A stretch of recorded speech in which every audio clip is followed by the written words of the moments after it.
Good evening, folks. This is Guru Tom for FMA Discussion. Tonight, we're going to have FMA Discussion episode 166. And tonight, we're going to have Grandmaster Anton St.James. Good evening, Chief. Hey, Tom. How you doing? I'm all right. And you? I'm all good, thank you. Have you watched the football? Just the first half. Well, at least it's 1-1, so it's good. Or is it? Okay, it's 1-1. I heard chaos outside earlier, so I guess somebody. Yeah, definitely. It's quiet in our streets. It's almost like when Pacquiao normally has a fight has a boxing match. That's the only time you can travel fast in a car. Yeah, exactly. Yep, and crime rate is 0 in the Philippines. Yeah. So fight more. Yeah, true. So anyway, folks, before we move on with this interview, we have been experiencing some technical difficulties. So maybe a lot of people have been watching football in the pub and the bandwidth is being taken away from Grandmaster Anton's place. So please bear with us. Okay. So anyway,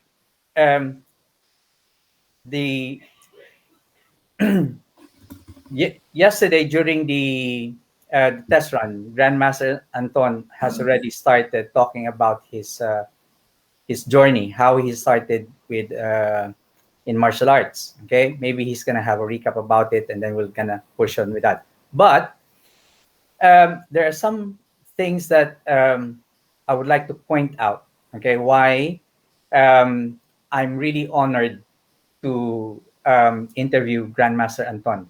Okay. He is an internationally recognized Grandmaster and owner of the Masters Academy in Plymouth. He is the director for Capoy Doce Pares, UK and Europe.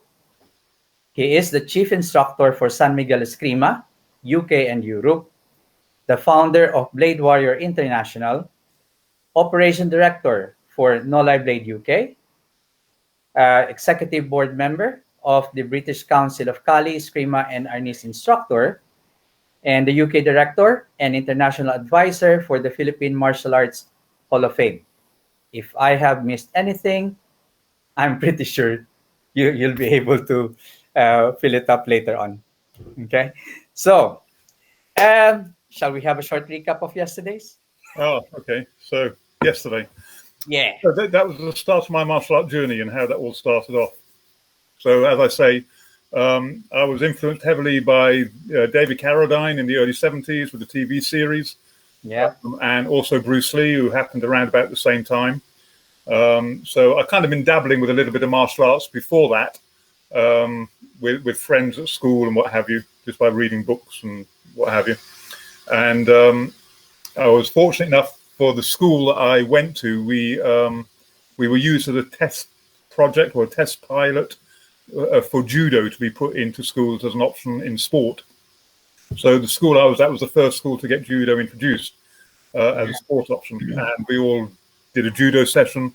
It was great fun. I really enjoyed it because, as I was saying yesterday, sport was not my thing really. But the biggest thing, and I've learned a lot from this about how you motivate people, and especially young children, which I do a lot now, was because I was usually rubbish at sport and never did anything great. But in this judo session, I did manage to do something right and was praised for it by the instructor and highlighted and all that sort of stuff. And that made a huge difference to my belief in myself in having an ability to actually do something that I could be good at. Yeah. So I think it's really important that when people do something right and they do something well, especially young children, that they're praised for it and encouraged. Yes, exactly. Because, too much negativity around them all the time can have huge damaging effects. Yeah. Where, on the other hand, having those positive reinforcements can make a big difference. They certainly did for me. Oh, yeah, of course. Yeah. It's something I stayed with all my life. And, I always laugh about this, and I think my mother's watching this. I'm not quite sure, but hi, Mom. I remember going home and saying to my mother, I want to do judo. I need to get a judo suit. She was doing the washing up at the time. And she said, I'm not getting you a judo suit. You give everything up. We're not going to do. I'm not doing that. If you want to buy it, you're going to have to save up your own money and get it. Which I did. Okay. But I kind of bring that up every now and again and say, hey, Yeah. I did stick at it, but I'm still here doing it. Yeah, I told you so. So yeah, I think with most things, especially with young people, and especially these days, it's been so tough over the last 18 months for young people. Yes. But Exactly.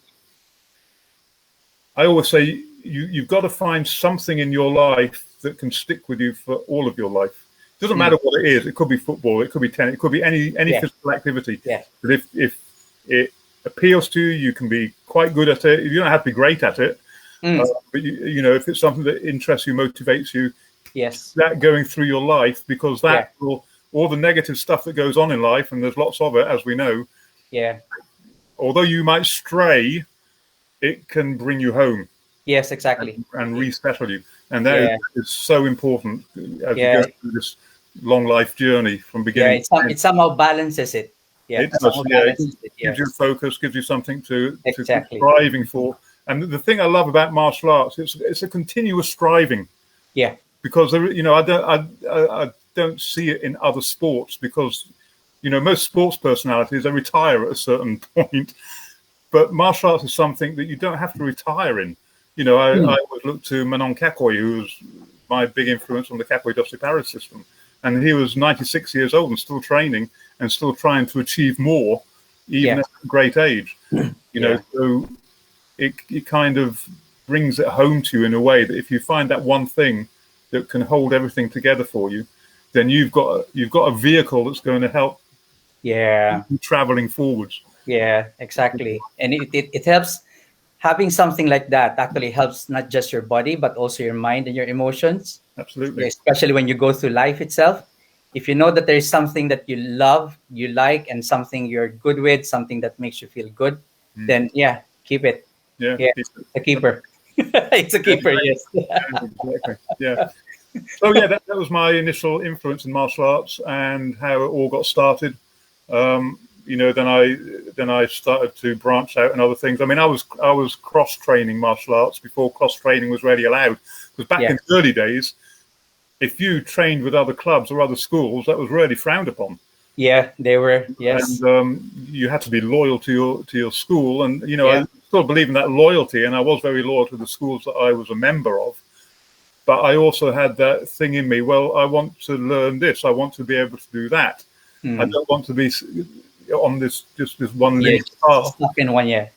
And it was very hard back then because there weren't that many systems around. You had judo and you had Shotokan karate, and then kung fu started to open up. But then you got a load of fake kung fu masters as well. So people who were teaching karate were suddenly changing it to kung fu and putting on uniforms. And there's all that stuff going on at the time. It's not only now that these things happen, even before. I know it does. But it was huge back then because back in those days in the 70s, you had classes of 200 people training. Oh wow! I mean, it was huge. You take up a whole court in a leisure centre, and there'd be people training in martial arts because there's that influence of Bruce Lee on movies and David Carradine on the TV. And whoever it was that sang "Everybody is Kung Fu Fighting."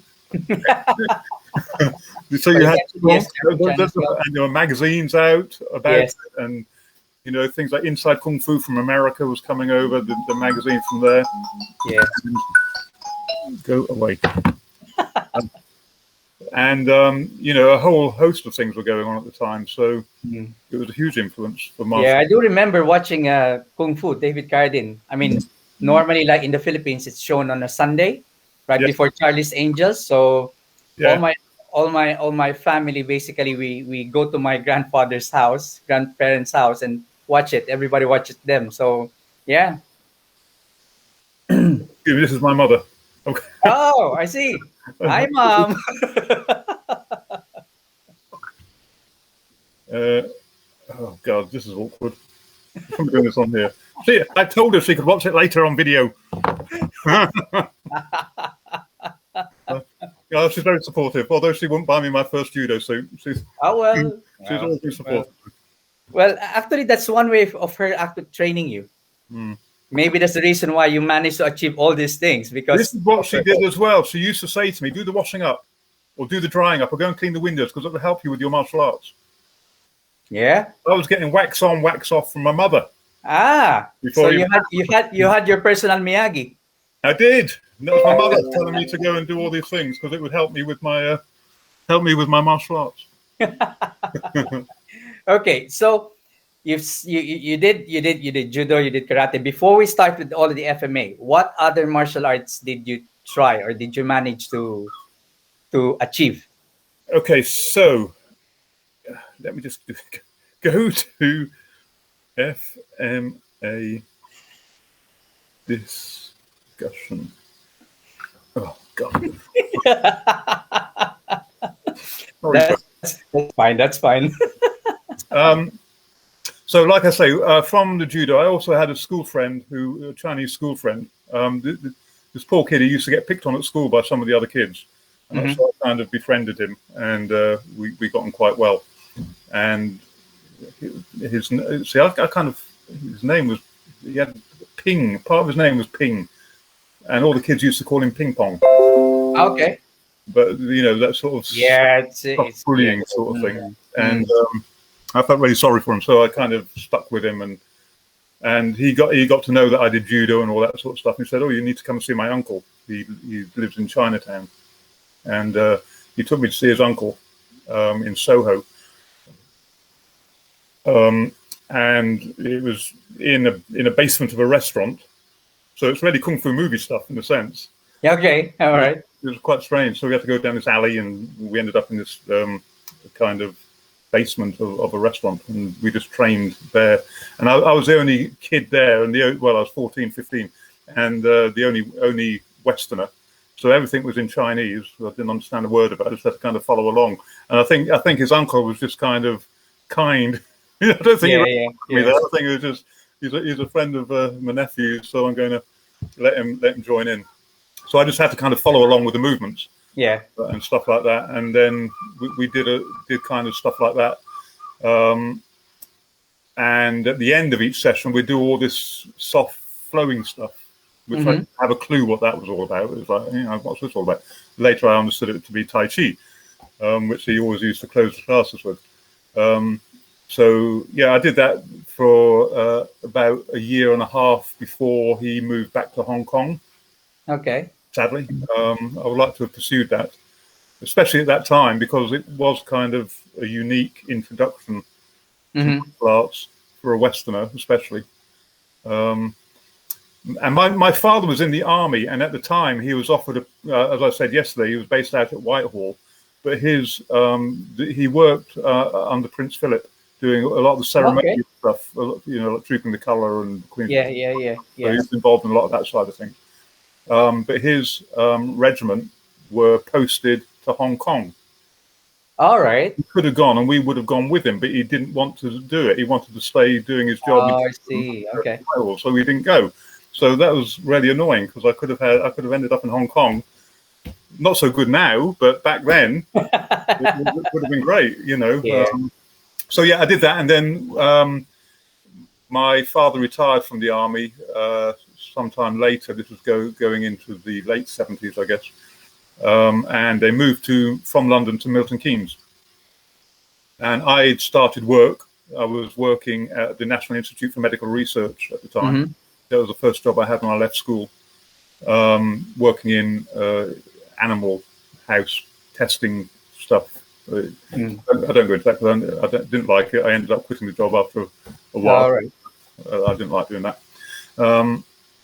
But the family moved to Milton Keynes, and I stayed in London for a while. I got a bed sit and stayed in London so I could still work when I was there, but that didn't work out very well. So I moved up to Milton Keynes with the family, and I used to commute every morning with my father because my father was still working in Whitehall. So we used to get up at 4 o'clock in the morning to catch a 5 o'clock train to get to Euston, and then from Euston to travel across London to Mill Hill, because it was Mill Hill where the National Institute of Medical Research is. And, very often it was a long way. It was a long, long way and a long, long day, because then I'd finish work at 5 o'clock and go to Euston Station again and then get the train all the way back to Milton Keynes. And back then, it used to take about an hour and 20 minutes to hour and 20 minutes. So I'd be getting home at 9 o'clock at night and then getting up at 4 o'clock in the morning, ready to do it all again. Yeah, that's a very long day. That was a long day, and so that didn't last very long. But in Milton Keynes, I've got to go back a little bit because a church hall in Mill Hill, there was a Shotokan karate class training there. Oh, okay. And another divergence on this. I used to be a Cub Scout leader as well, so I used to help out with the Cub Scout group. Yeah, dib, blah, blah, blah, all that stuff. I was Car. My name was Car, the snake. And the church hall that we were in for the Cub Scout stuff, we did in one of the annexes. They on a couple of days a week they would teach Shotokan karate. And one night I heard them in there, and I heard oh, what's that? So I went and peered through this steamed up window through a door, and Yeah. there's people in white suits really working hard, and I was just mesmerized by it, just watching these people all strong, focused, going through their moves. And I think the instructor caught sight of me a few times, peering through the window, and he came out and said, "Can I help you?" And I said, "Yeah, can you, can I join? Can I do karate?" And he said, "How old are you?" I think I was probably 15, no, about 16 then. And he said, "No, we only take people at 18 years and above." Oh, I see. Okay. So sadly, but that's going back a little bit. But I really wanted to do that, but couldn't, sadly. But coming back to the move to Milton Keynes, when I finally moved up there as well with the family, I was looking around for a suitable school, and we had a leisure centre quite close to where I lived, and the only thing they had in there was Tang Sudo. All right. It was a basically Korean Shotokan. Yeah, Korean. Yeah. So I joined that. My first few lessons were quite strange because I went along in my kung fu suit. So that's all I had. So I had this like black suit with white frog buttons on it, and I used to have long black hair then as well, long dark hair, and people wondered what the hell was coming into this class. So that was the next thing I did was Tang Sudo, and I did that for 10 years, I suppose. Wow, Tang Sudo Mudukwan. Tang Sudo Mudukwan, yeah. Yeah. And I still keep in touch with some of the guys who I used to train with. Peter's style, right? Yeah, Peter. Yeah. Peter. Yeah, he was. Yeah. He and I were training partners a lot. We used to do all sorts of crazy stuff out in the snow in the winter and all sorts of things. Yeah. All right. So we go back a long way, Peter and I. Yeah. Okay. Those early days. So yeah, I did Tang Sudo for quite a while. Okay. Did competitions, all that sort of thing, up and down the country. Yeah. So yeah, it was good fun. Lots of kicking. Was that somehow popularized by the presence of Chuck Norris? Yeah, partly because obviously he was in some of Bruce Lee's films. So yeah, it did help, and also Priscilla Presley also. Yeah. Tang Sudo. So yeah, it was. I wouldn't say it ever overly popularized it because although Chuck Norris wasn't as well known then as he is now. So although people knew him as being a part player in the Bruce Lee film, he didn't really have that big name back then that he kind of has now and like 10, 15 years ago. But I do remember doing some adverts for the club using Chuck Norris as a kind of lure. But I don't think it ever really worked that well. Well, with wearing that Century jeans, flexible. Century jeans, flexible jeans. Yes. Yeah, they still do remember that. When I used to go and buy clothes, we didn't have those here, but I mean, you could order them from States through the magazines. But whenever I used to go and buy clothes in the clothes shop, so I'd go into the cubicle. If I had trousers on, I put the trousers on, and I wouldn't buy them if I couldn't kick to my head. I'd be kicking in the cubicle. Fair enough. Fair enough. Luckily I didn't rip any, otherwise that would have been awkward, wouldn't it? Fair enough. So was that the last art before you started going to FMA? No. Let me think time-wise. There's a lot of stuff that collided really. In the early 80s, late 70s, early 80s, a lot of things collided with me. All right. So although I'd been training tanks for quite a while, I also got involved in Sankokai Karate, a Japanese system, under Yoshino Nambu, and a guy called Alan Hunt, who was the chief instructor for it in the UK for Sankokai Karate. And then there was Butch White, who was one of the main guys teaching out of Birmingham area. He was a big, strong guy, bit of a character. But yeah, so I switched over from Tang Soo Do to Sankokai Karate for quite a while and trained in that. I liked the more Japanese approach to the training, I think, because I always found the Tang Soo Do approach a little bit. I don't know what the right word is for it. For me, it was a little bit sloppy. Okay. And I like the more crispness of stuff, which you tend to get in the Japanese systems more. So I kind of moved over to Sankokai Karate. And then Yoshino Nambu changed Sankokai Karate into what was then, and still is now, called Nambudo. So he put his own name to his art. And that was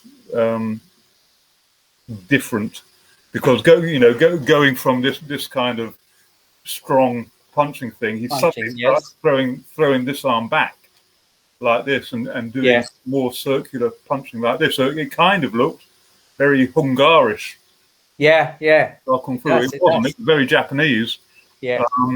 But he switched from Sankokai Karate, boom, all this thing, into this much more free-flowing Nambudo. Oh, I see. Okay. And he developed something also called Nambu Taiso, which Taiso means exercise. Mm-hmm. It was very kind of a bit like Tai Chi, but not. Yeah. But it was a really good system. It had 10 elements in it, like the wind, the wave, the heron, the snake, the rock. And you had all these different movements that you would do as part of your warm-up. Well, that was the warm-up, basically, that created the warm-up. And so I did that for quite a while. And at the same time, around about the same time, 1979, Master Toddy came over he was in the UK. He didn't come over to teach Thai boxing. He came over here I think he was over here for an engineering degree or something from Thailand. But he got discovered in the park in London, Victoria, one of the big parks in London. He was training. Somebody saw him and said, I can make you make lots of money doing what you're doing. And took him up to where was it? Like Bolton way, Manchester, Bolton, that sort of way, and set Master Toddy up with a Thai boxing school there. And in the November of I think it was 1979. I've got the magazine somewhere still. He did an open course, weekend course in Blackpool. Okay. And I was one of the ones, along with Peter. Peter came to that as well. Peter. All right.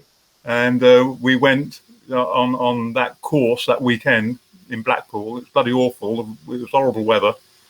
And we were staying in this hotel. Yeah, it was awful. The hotel was owned by a karate guy who did karate. So we all stayed in his hotel.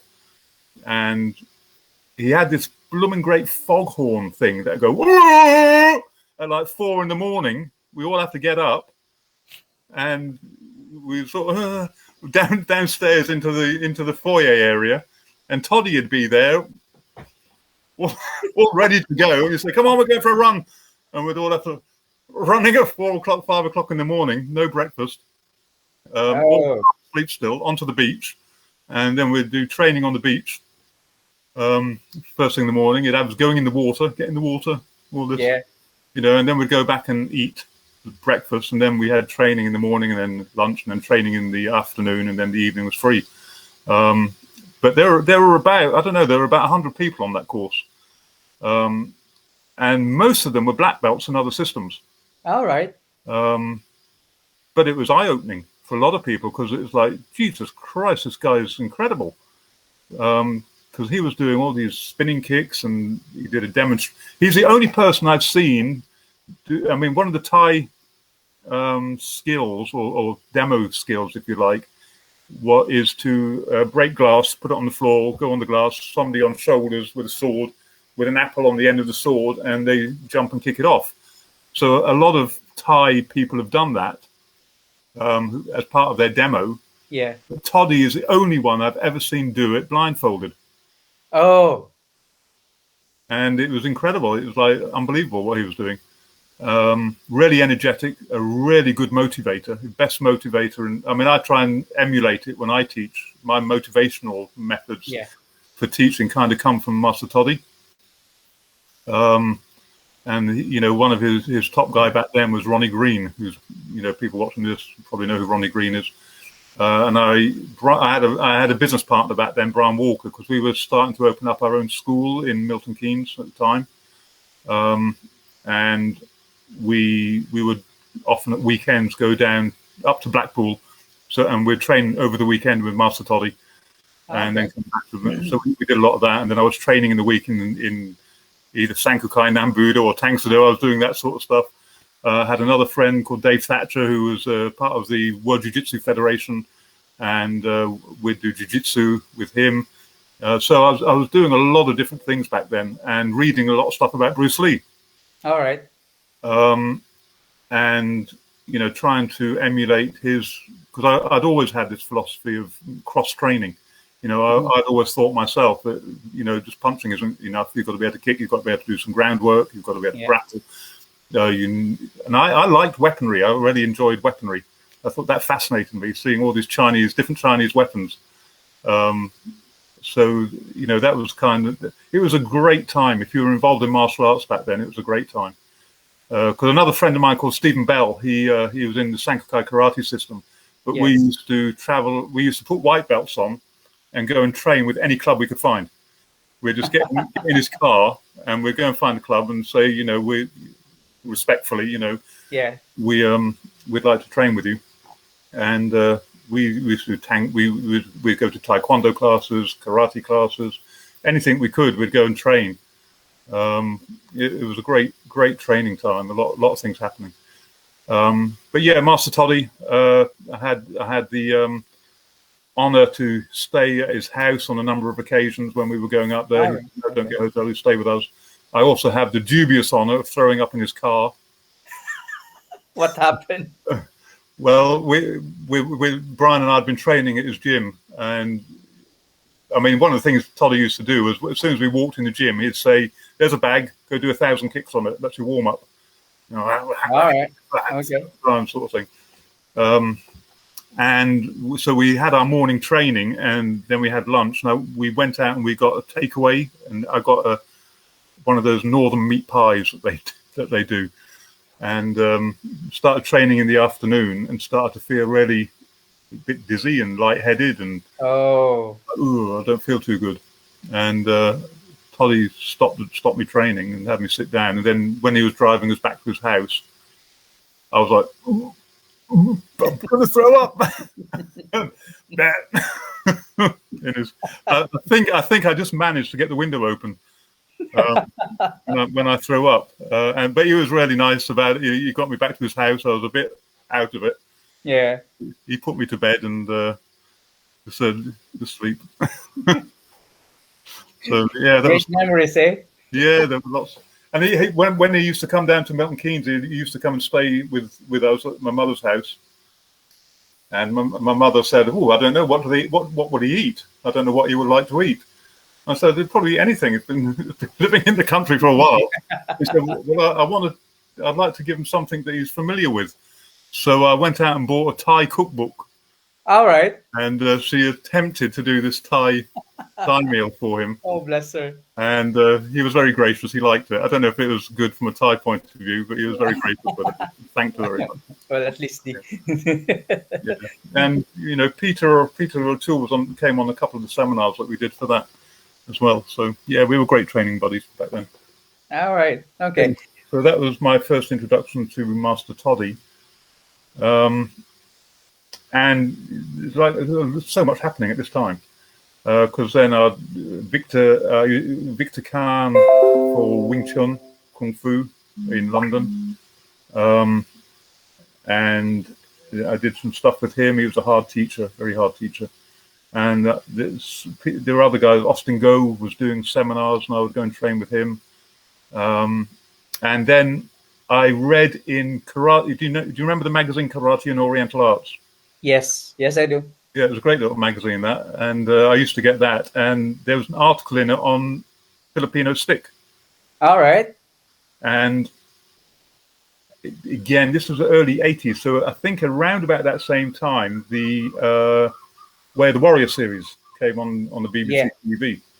Yeah. That series of 6 programs, and a screamer from Doce Paris was one of them, featuring capoeira. And at the same time, I'd read this article about, Filipino stick fighting, and I can't remember how I found out about this guy, but a guy called Jay Dobrin. Now, he used to be in the council. I don't know if he still is. Jay Dobrin and Phil Chenery. And they were from the British International Fighters Federation. Okay. Which its acronym is BIF, which I always thought was quite funny. Like BIF. Oh, BIF. British International Fighters Federation. And this was Jay Dobrin, and I contacted them because they had done, that's right, they had written the article, and it gave a phone number for contact. So I phoned him and had a chat with him. And he was obviously living in London. I was in Milton Keynes. And he said, "Oh, you're in Milton Keynes. I've got family in Milton Keynes, and I often come up to visit them." Wow. And he said, we'll arrange. I'll come up. I'll bring my partner up with me, who's Phil Chenery. Yeah. And we'll do a set. Because I said because at the time I'd just opened up my own academy in Milton Keynes. Okay. Maybe we'll come back to that. Yeah. I'd opened up my own academy, and which was the first in the UK. It was the first full-time multi-style martial arts academy in the UK. Okay. Whole other story, which I'll talk about at some point. Well, yeah. When we get to the part of having the academies, but before you carry on, Chief, I would just like to say hi to those who have been to those who have tuned in with us. So Guru Gagi, Guru Dean, and James or Patrick Chris. So, hi guys. Yep. So Guru Dean said, "Wow, San Miguel instructor as well. Great resume." And then he said, "Great stories regarding your journey, Master Anton." Guru Gagi asked this question. We might as well address this now and then come back. If I may ask, do you have a standard curriculum for all new students? Or if not, how do you decide on how to teach them? Yes, I have a standard curriculum. Yeah.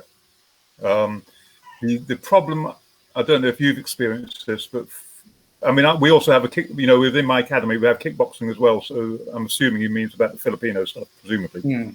But the thing I've always found with the Filipino martial arts is it's for people starting off in it, it's a hell of a challenge.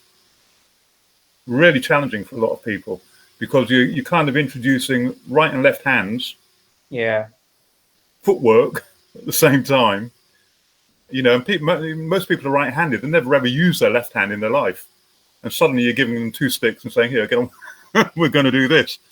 So I've always found the kind of learning curve for Filipino martial arts to be incredibly steep for people. Actually, that's when they first start out. And I think that's why a lot of people drop out of it. Because those initial kind of 4 to 6 months can be incredibly challenging for people. So over the years, I've kind of chopped it back to a really kind of basic introductory system, which kind of does work for me. But I do have a basic program that we have for teaching that. But have you found the same thing when you teach? Yeah, actually, anybody who was new, for example, to FMA, Filipino martial arts, the moment they start holding 2 weapons, that's it. What's this all about? Yeah, exactly. I mean, if you ask them to box, they can do jab and cross, but the moment the left hand or the right hand basically holds a weapon, it's like I don't know what to do with this. And why am I doing this? Yeah, exactly. So you have to really you have to take things down. Yeah. And it's one of the things that basically I learned as well when I came over here. Um, without, I mean, in the Philippines, it's a different ball game when you learn something. Okay, when I came over here, teaching it to others, it's sometimes it's kind of hard to get things across Yeah. because in the Philippines, like for example, one of the reasons why you learn FMA is it's for self defense. Yeah. There's something that you'll be able to use in the street, Yeah. and when you train it, you already have this in your mind.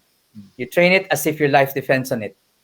That's it. But coming over here, it's kind of different. I think also in the Philippines, they kind of have that osmosis effect because they're surrounded by it anyway.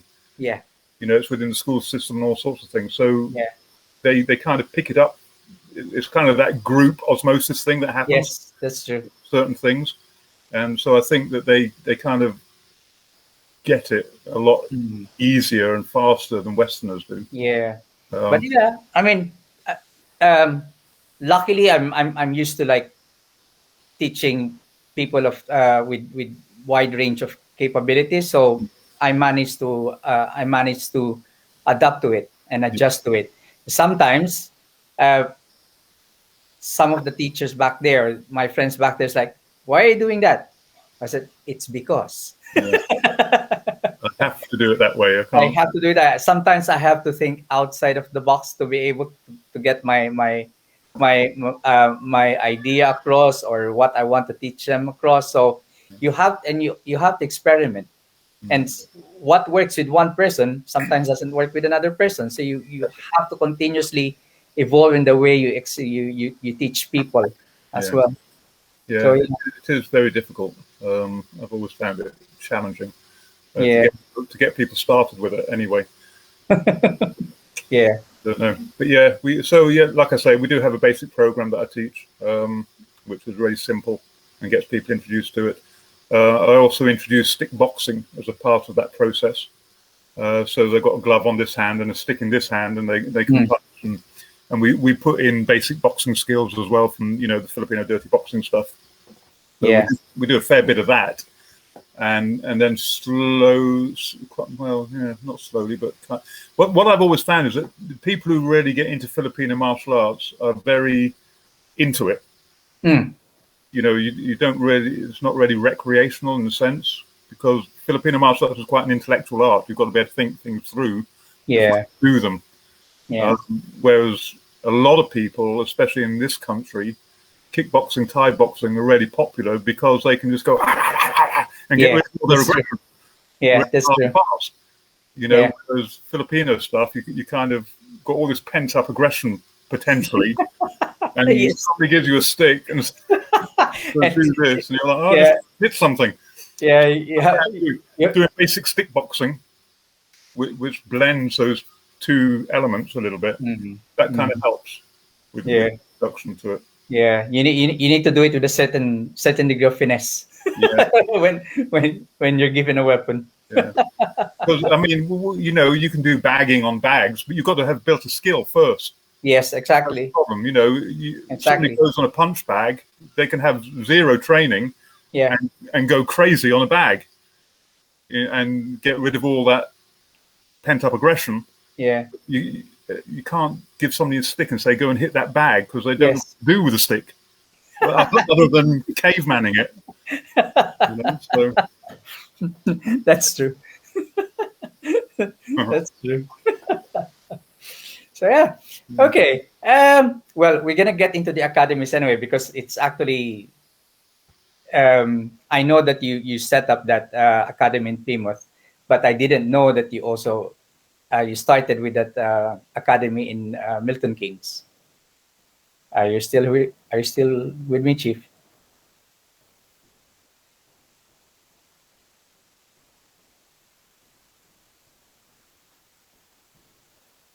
Right. So, folks,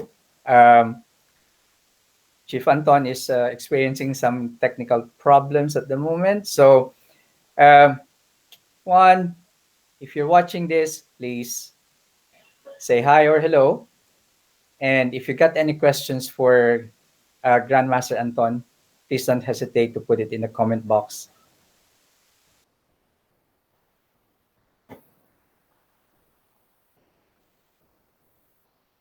Yeah, too many people watching football. I wonder what's the score now. It was 1-1 when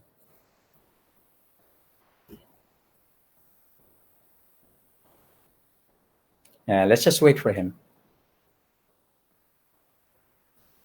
Yeah, one of the reasons why I wanted to have Master Anton interviewed in FMA discussion. Oh, he's back! He's back! He's back! He's back! I'm back. I don't know what happened. I lost everything then. Oh, now you're two of you. That's bizarre. Okay. From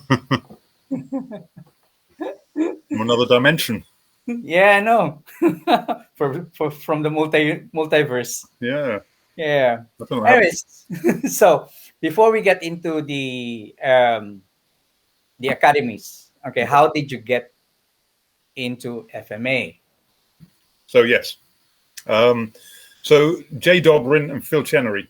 Yeah. So they, I said to them, I want to introduce this as part of what I teach, and they said that's great. We'll come up for a weekend. Phil can stay at my sister's place with me, and we'll do a weekend training with you, and we'll kind of fast track you to understand what we have in our system. So they did. They came up, and for a weekend we trained like 6-7 hours a day for 2 days, and they had a really interesting way of making me learn it quick. Because like with the blocking system, for example, I can't remember what their count system is now, but with their blocks, what they did was they just put me against the wall and said, "We're just going to keep hitting you until you block them." Okay. So I was just pinned against the wall and block, sort of thing. The feet going like crazy with the triangle footwork. But it was a really good pressured way of learning. Okay. Not for everybody. Yeah. For sure. Unfortunately, yes. But I mean, I'd had a lot of experience with martial arts by then anyway. So, and I didn't mind, and I was young, I didn't mind that pressure. But it was a really, really kind of fun and interesting way of learning. Oh, and he's out again, friends. Sorry about this. He might come back, 3 of them now. So yeah, James. I think during that time, Master Anton was so blessed to be able to have trained with major UK instructors. You see me? Yes, I can see you. I'm back. I don't know what's going on. It's typical, isn't it? Yeah. The connection's fine, and then it all goes crazily wrong.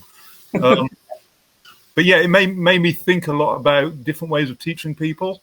And because I remember then going back to one of my friends who taught Tang Soo Do, and I used to still train with him, a guy called Ian Busby, and having a discussion with him about that method of training, and kind of saying, sometimes the standard normal learning process can inhibit people. Yeah. The thinking process coming back the other way kind of doesn't work for everybody, and can be a slow process. Yeah. I kind of I was talking to him and said, I wonder what would happen if you got a completely new student, stood them against the wall, just kept punching them in the face until they did something about it. It's like, well, move your head then. Oh, that's a slip. Or parry it. Yeah. Your hand, that's a parry. But that pressure of having to deal with something, I've never tested this, I have to say, But I found it a fascinating. Well, in a sense, we have with the NLB stuff, haven't we? Yeah, we did. Yeah, yeah. So in a sense, we do Yeah. have. But that was kind of a really changing moment in my thinking Mm. about different ways that you could possibly teach people Mm. to get them to respond to something rather than teaching them a response. Yeah, I think one of the interesting thing about that is because you already have a heightened um, sensation and sense of awareness. So although you're lacking the technical skill, but if you get coached how to do it properly and you discover that it works, it actually sticks with you Hmm. easily. Yeah. But of course, not everybody will be able to hack that kind of situation. No, you couldn't do it for everybody, for sure. Yeah. Which is why I've never really introduced it as a trade. I mean, I do sometimes with the group. They'll do line drills where one of them's against the wall and they've got a block angle 1, 2, 3, 4, 5, 6, and then Yeah. it's random 1, 2, 1 to 6 or whatever. So we kind of do a little bit of that, but not from the point of view of like just hit them with a stick until they do something about it. Yeah. It's kind of that thing like an instinctive response as opposed to trained response. Yeah. Isn't it? Yes. I know that like there's a couple of systems out there like Fract. I think they have that. Yeah, I think they do that. Yeah, the fact. Yeah. Stuff and what have you. So it kind of, but that kind of thinking was going on in my head way back in the early 80s. That kind of thing. Yeah. I think you just need to like supervise it more, better. Yeah. You have to have good controls in place, especially these days. Back then, it didn't matter. Health and safety wasn't an issue. Yeah, that's true. Health and safety. Yeah. Unlike today. Yeah. But yes, so that was my first introduction to Filipino martial arts. With what were their style? It was Lacoste. No, Latosa. Latosa. Rennie Latosa. Yeah, it was his style. All right. Okay. I believe. Okay. Yeah. So, and I met them both again. When just after I first joined the British Council, they were still a part of it back then. All right. And I met them at one of the meetings that we had, and it was really nice to see them both again. Oh. Not seeing them. I don't think I met. I don't think I've met them. Yeah, I don't think you were at that particular meeting that I went to. I can't even remember where that was, to be honest. But yeah, that's where I first met Chris. Yeah, Chris Moore. But yes, so then what happened was they said to me that Bob Breen's invited Dan Inosanto over to do a seminar. Okay. Do you and your students want to come on it? And they gave me the details, and so I went on that first seminar that was held with Dan Inosanto. All right. With a couple of my guys. And again, that was amazing because one of the he had Chris Kent with him. I think it was Chris Kent that was with him, and on one of them he also had the grappling guy, Larry Hartzell. Larry Hartzell. Okay. He came with him, and so that was amazing. That really, that was my first real deep immersion, if you like, into the JKD side of things. Okay. With that, and that brought a lot of things home to me. This idea of cross training in different arts, which I'd already been doing. Yeah. But now I had this source from Bruce Lee kind of thing. Okay. Yes. Yes. And his seminars, and Bob Breen, I'm really good friends with Bob Breen still, and although we have divergent paths on what we do. That was a great time doing, because then that's all I would do. I would do seminars, classes, whatever we could be doing and introducing into the curriculum that I was teaching back then. It was very eclectic. Okay. But it was also time for me where I was experimenting with a lot of different things, martial art wise. And at the same time, I did some traditional Okinawan Kabudo training because I just love weaponry, and I was playing Sai and Tonfa and all sorts of things.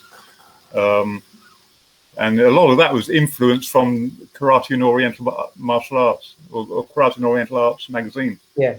because they always did nice articles and a whole load of things. And then I think Fighters Monthly came out, that magazine, and then Combat magazine. So yeah, there's a lot going on, and that kind of late 70s to mid 80s period, I was training in all sorts of different things all the time. So it was a big melting pot for me at that particular time. Yeah. And it's quite actually good that you managed to train with the, I would say, top instructors during that time. Yeah. I was lucky. I was very lucky. Like with the Tang Sado, although my train was rural training because I was in Milton Keynes, but the Kang Uk Lee, or Kang Lee, who was the main guy in the UK, was based in Watford. Peter on a Sunday, we used to get on the train and go to Watford. Where was it? It was just outside of Watford, St Albans. So you had to go. You have to go to Watford and then get this stupid little train that took you to St Albans. The St Albans, yeah. Yeah, that little run, and we'd go and train in a leisure centre. I think it was a swimming pool that had a room or something. I can't remember. But we'd go there and train on Sundays with him, and then Yongsu Hwangbo came over from Korea. A guy called Yongsu Hwangbo, and he opened up a class locally as well. And Peter, myself. Another guy called Fred Daniels, who used to train. He was a hard man, Fred Daniels. My God, he used to kick like a mule. We would go and train with Yongsu Hwangbo in Tang Sado, and oh God, there was so much going on back then. Yeah, fun times. Yeah, did you manage to train with Jeff Thompson as well? Yes, Jeff Thompson. That was later. That was a lot later. That was 90s. A lot later, yeah. Yeah, that was 90s, late 90s. Yeah, because it was more of like maybe the combative side. Yeah, that was fun. We got him down here in Plymouth. We invited him to Plymouth. There used to be another martial arts place here called Scorpions Martial Arts. And we arranged for Jeff. We had Bob Breen come down as well there and do a JKD workshop or seminar for us. And also we got Jeff Thompson down to do his thing, which was amazing, really good fun. Some really funny things going on with that. I remember him because you bump when you get a buzz. And this buzz. And I remember him chasing people around the gym, trying to hit him on the jaw to give him the buzz, so they could feel what it was like. It was funny. It was a funny time. Yeah. Okay, it's almost like what we did in Aikido back then against a boxer. Oh, okay, yeah. Yeah, there's a question from James. How did you find working with Jeff Thompson? Jeff Thompson, a really nice guy. Scary, a really nice, scary guy. Oh, okay. Because he was the most unassuming kind of person, really. Although he was quite stocky and big, not tall big, but just stocky. He had great personality, a very giving personality. He was able to communicate really well, which is kind of what he does now. He does an awful lot of communication with his theatre stuff. But back then, he could turn on and off that aggression. Really? Like a switch. Okay. And again, that was a big thing that I learned back then through that you although you may not be aggressive internally, you've got to be able to turn on that aggression, even if it's faked aggression, when you need it. And I remember it was really funny because, I mean, you've met Matt and James, haven't you? My two senior people. Yes. Yeah, Matt Chapman and James Evans Nicole. Yeah. So they were on this seminar with Jeff Thompson on the first one that we did, and poor Matt was pulled out, well, volunteered. Yeah. It was volunteered for Jeff to demonstrate, because at that point we were talking about adrenal dump. All right. Okay. And the effect it has on the system. Yeah. And he called Matt out, and Matt was little back then and had his hair, and he just started talking to Matt, chat, and then he went wham, hit him on the chest, and went, "You fucking blah, blah." And Matt just collapsed almost, just everything went. You could see his legs go, he went white as a sheet, and Jeff was like, "And that's what adrenaline does to you." That was a great example. That was a great example. Yeah, poor Matt, but yeah, that was a great example. Not great for Matt at the time, poor bloke. But I know that influenced them a huge amount as well. That understanding of how you know when you're faced with violence, you've got to understand how that affects you. Yeah, Psychologically, physically, psychologically, yeah, emotionally, the whole thing. Yeah. Because if you understand it, you can start putting processes in place to combat that. Yes, that's true. That's true. That's true. Yeah. So that influenced me a lot on my training approach. I mean, I kind of got more involved in realistic martial arts in my head before then, because I was doing Tang. This was one in the days when I was doing Tang Soo Do, and I used to do a lot of competition training. And back in those early days, it was pretty, especially for Tang Soo Do, it was point scoring. And you were always taught just to pull your stuff. To pull your punches. Yeah, you pull your punches on your kicks, you know. So that's how you trained. And I was working in a leisure centre, and they used to have discos on a Saturday night. And this was in the 80s, with the disco fever and all that sort of stuff. And I'd finished my shift, and I was going out to go home, and we'd had a rumor that there was going to be a gang fight. Okay.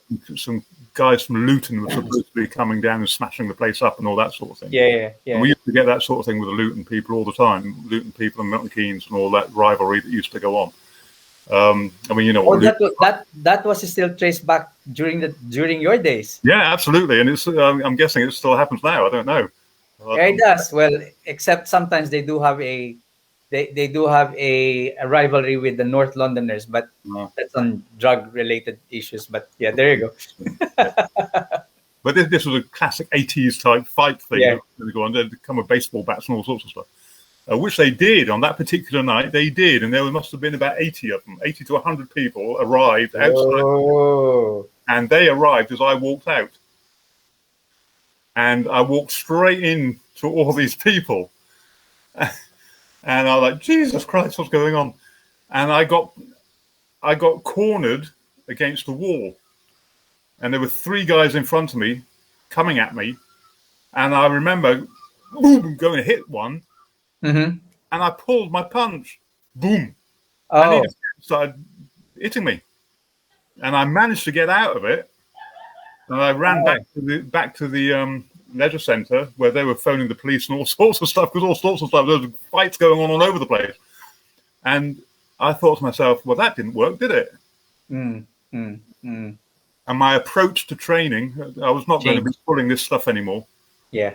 You know, and that's really where the Thai boxing came in more, and why I got more involved in that kind of way of learning how to actually apply the power behind what you do, rather than pulling it back.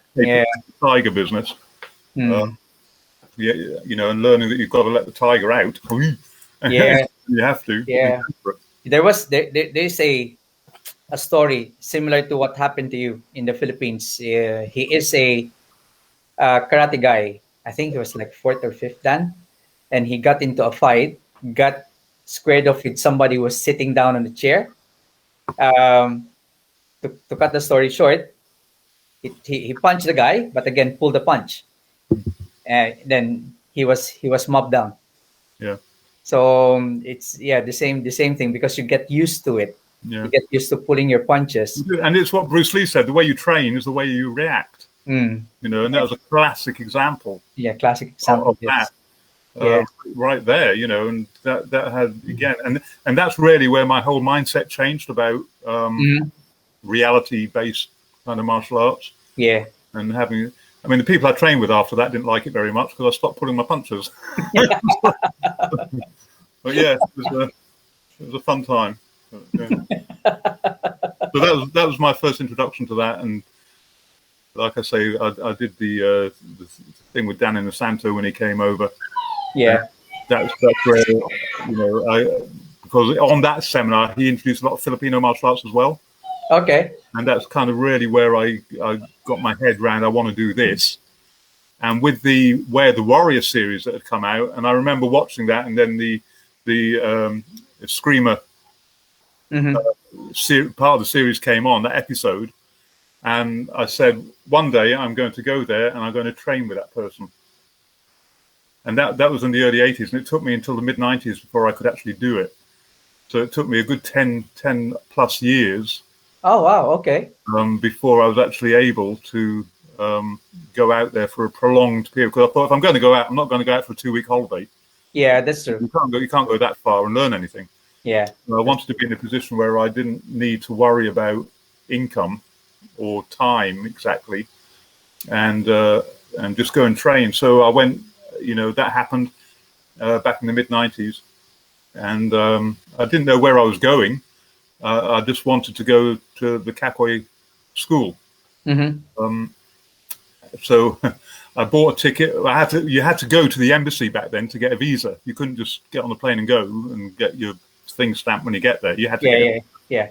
So I had to go to London and get a visa. I got a 6-month visa. Okay.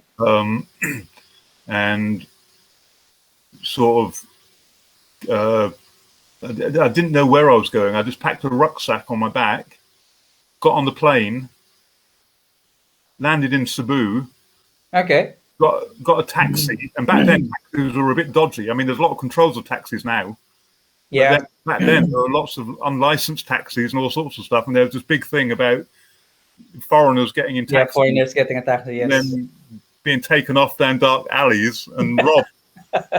So it was a bit dangerous back then. But I got this taxi, and this taxi. One of the things that I'm not proud of over there, but yeah, there you go. It happens in a lot of places, doesn't it? I mean, at least you're getting robbed there. You go to London and get in a taxi and you get robbed and you don't even know it. Yeah, that's true. Yeah. So, right before your eyes. Yeah. It is. So I got off the plane, got in a taxi, and he said, where do you want to go? I said, I don't know. Can you just find me a hotel for the night? Because I hadn't booked anything. And he said, and we were just talking in the cab while he was driving. And he said, why are you here? And I said, I've come because I want to learn Kakoi system, Doce Paris with Kakoi. And he said, oh, I think I know of Kakoi. I've heard of Kakoi because if you're in Cebu, everybody's heard of Kakoi. Yeah. And he said, look, I'll take you to this hotel close to where I think the school is. I'm not 100% sure where the school is, but I'll take you as close as I think it is. So we went to this area called Labangon in Cebu. And he didn't take me to a hotel. He took me to a pension house. Okay. And it was the Jackie Ran pension house in Labangon. And he took, and he obviously had this deal going with different pension houses or hotels because he must have got a kickback from them if he bought. Yeah. It was common out there, isn't it? Yeah. So he took me to this Jackie Ran pension house, and this was run by a guy called Jack, who I've got so many stories about him as well, which I'll tell you another time. But he was a fun guy, and he took me there and said, look, if you want, I'll pick you up in the morning, and we'll go and see if we can find where the school is. Mm-hmm. And I was like, oh yeah, great, okay. So he did that, and he did. He turned up the next morning, and we set off to we set off to go and look for the headquarters. Now he wasn't exactly sure where it was, but he had an idea. So we were driving around this area, and there'd been a huge fire there a couple of days before. So a lot of the roads were closed down. So we were driving all around this place, trying to get through back roads and all sorts of stuff in the San Nicolas area, which is where the headquarters is. And I remember we finally turned down the street, and we're driving down, and I saw the sign. I said, it's there.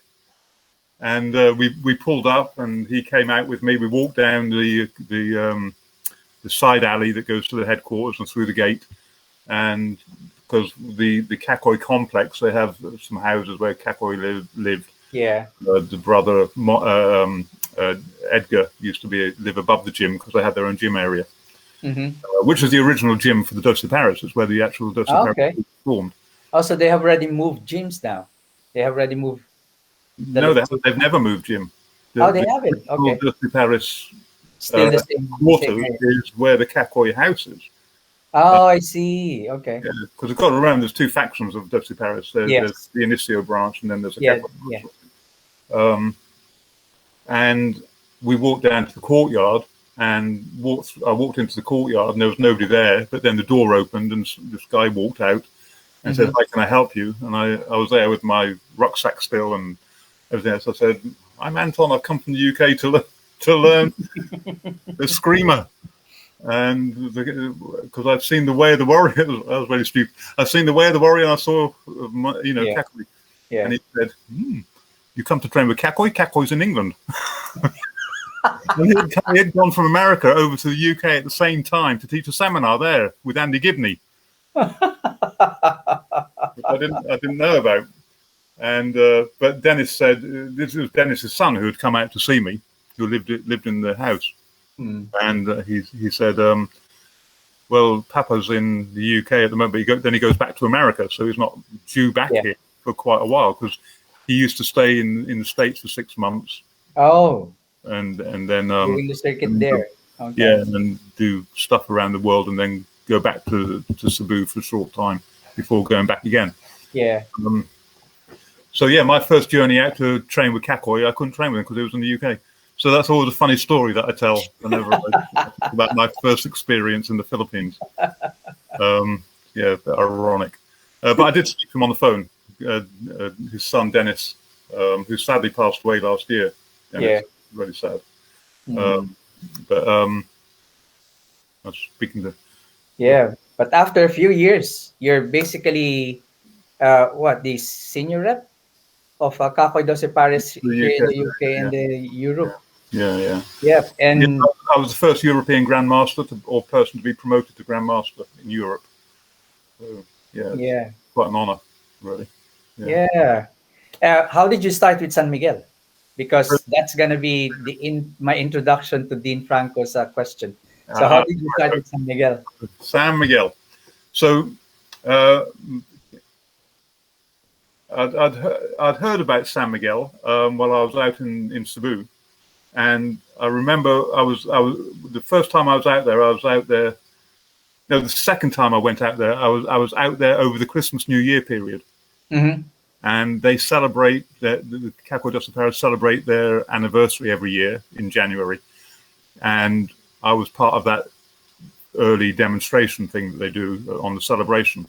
Yeah. And they had this guy also come in with another guy, and they demonstrated some San Miguel within the demonstration format. And back then, my instructor, and he still is my instructor and good friend, mentor, and all sorts of things, is John Mack. And I was talking to him about it. He said, "Oh, San Miguel, a screamer." And I said, "Oh, that's interesting. I quite like it because it was." You see, here's a funny thing. I've always wanted to do the pretty stuff. You know, all the nice flowy stuff. I've always ended up with brutes of instructors who just want to fill your face in. Just irony again. But I kind of like this. It was all flowing and all this sort of stuff. And they did some 2-man exercises and what have you. And I thought, that's quite interesting. And I kind of started to ask questions about San Miguel, and I found out that it was Kakoy's brother that had kind of developed it. Momoy Kenyeti, who sadly had passed away a couple of years before I actually got there.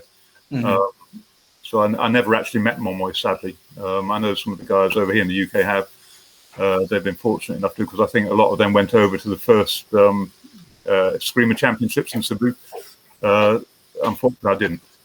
So I didn't meet him. But I did, speaking to John, he said, well, that's Federico Mendoza, who was Momoy's kind of protege and number one student. And I didn't do anything for quite a few years with it. I just kind of found out a little bit about it and heard stories about it. And then one year I said to John, because Kakoy used to say, you should learn some San Miguel. He used to make a lot of jokes about it, but he also said, it's part of the history of Doce Paris and you should kind of learn it. And he said, I was saying to you earlier, he said, I did San Miguel for 33 years and I was still a white belt when I finished because they didn't have a grading structure. They just trained. And I've seen old video footage of San Miguel training and there's video of Kakoi doing San Miguel training. So I thought, oh, this is quite interesting, and I said to John, could you arrange for me to meet Federico and for us to start, maybe do some training? Because I was living over in the Philippines then. I'd kind of by that half moved over there.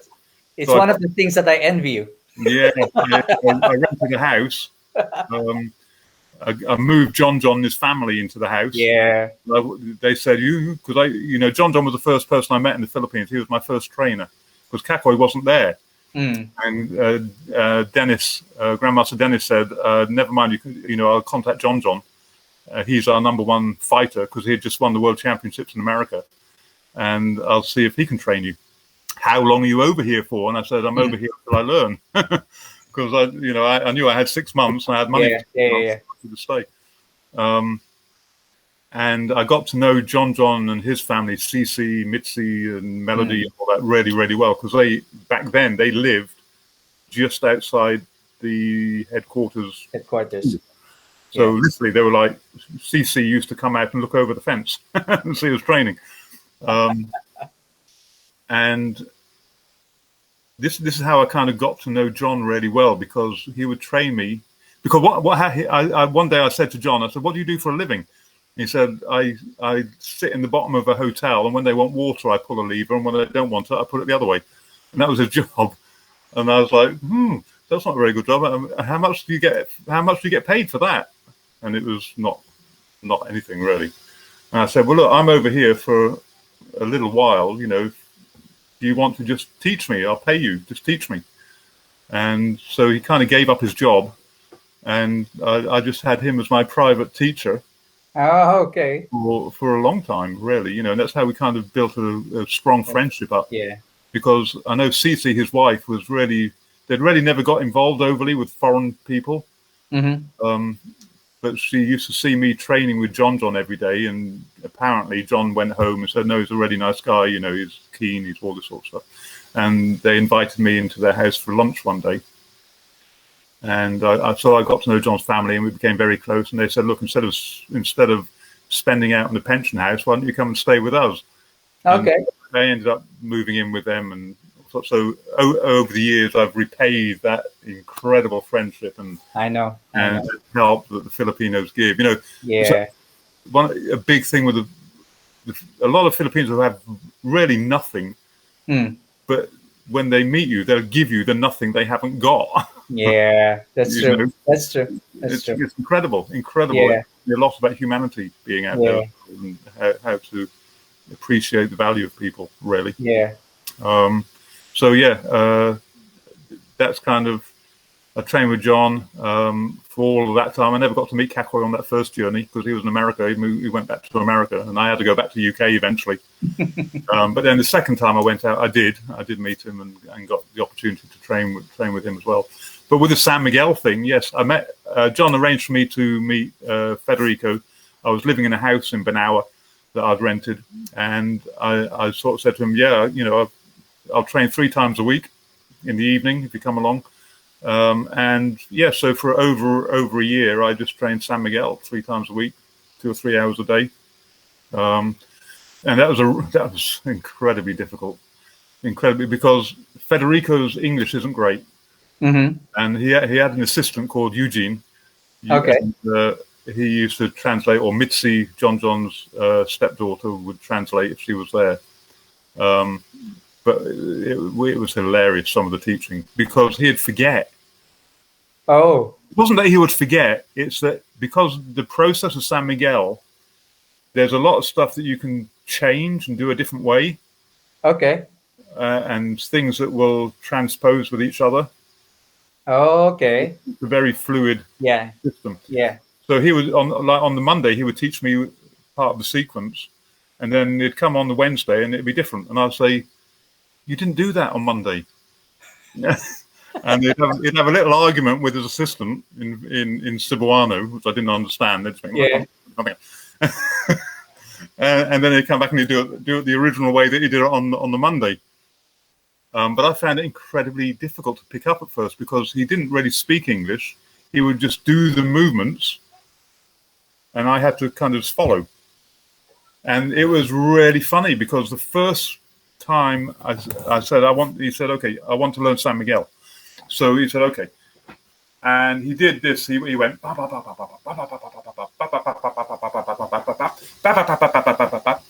now you. Okay. And I was like, I haven't got a clue. Overload. Start from the beginning, please. Can you make it super slow, please? Oh my God, it's so funny. And he'd break it down, and he'd say, and again, and I started to call him Mr. Again, because he'd always just be again. And he just hammered this thing into me, and it was just hilarious doing some of the training.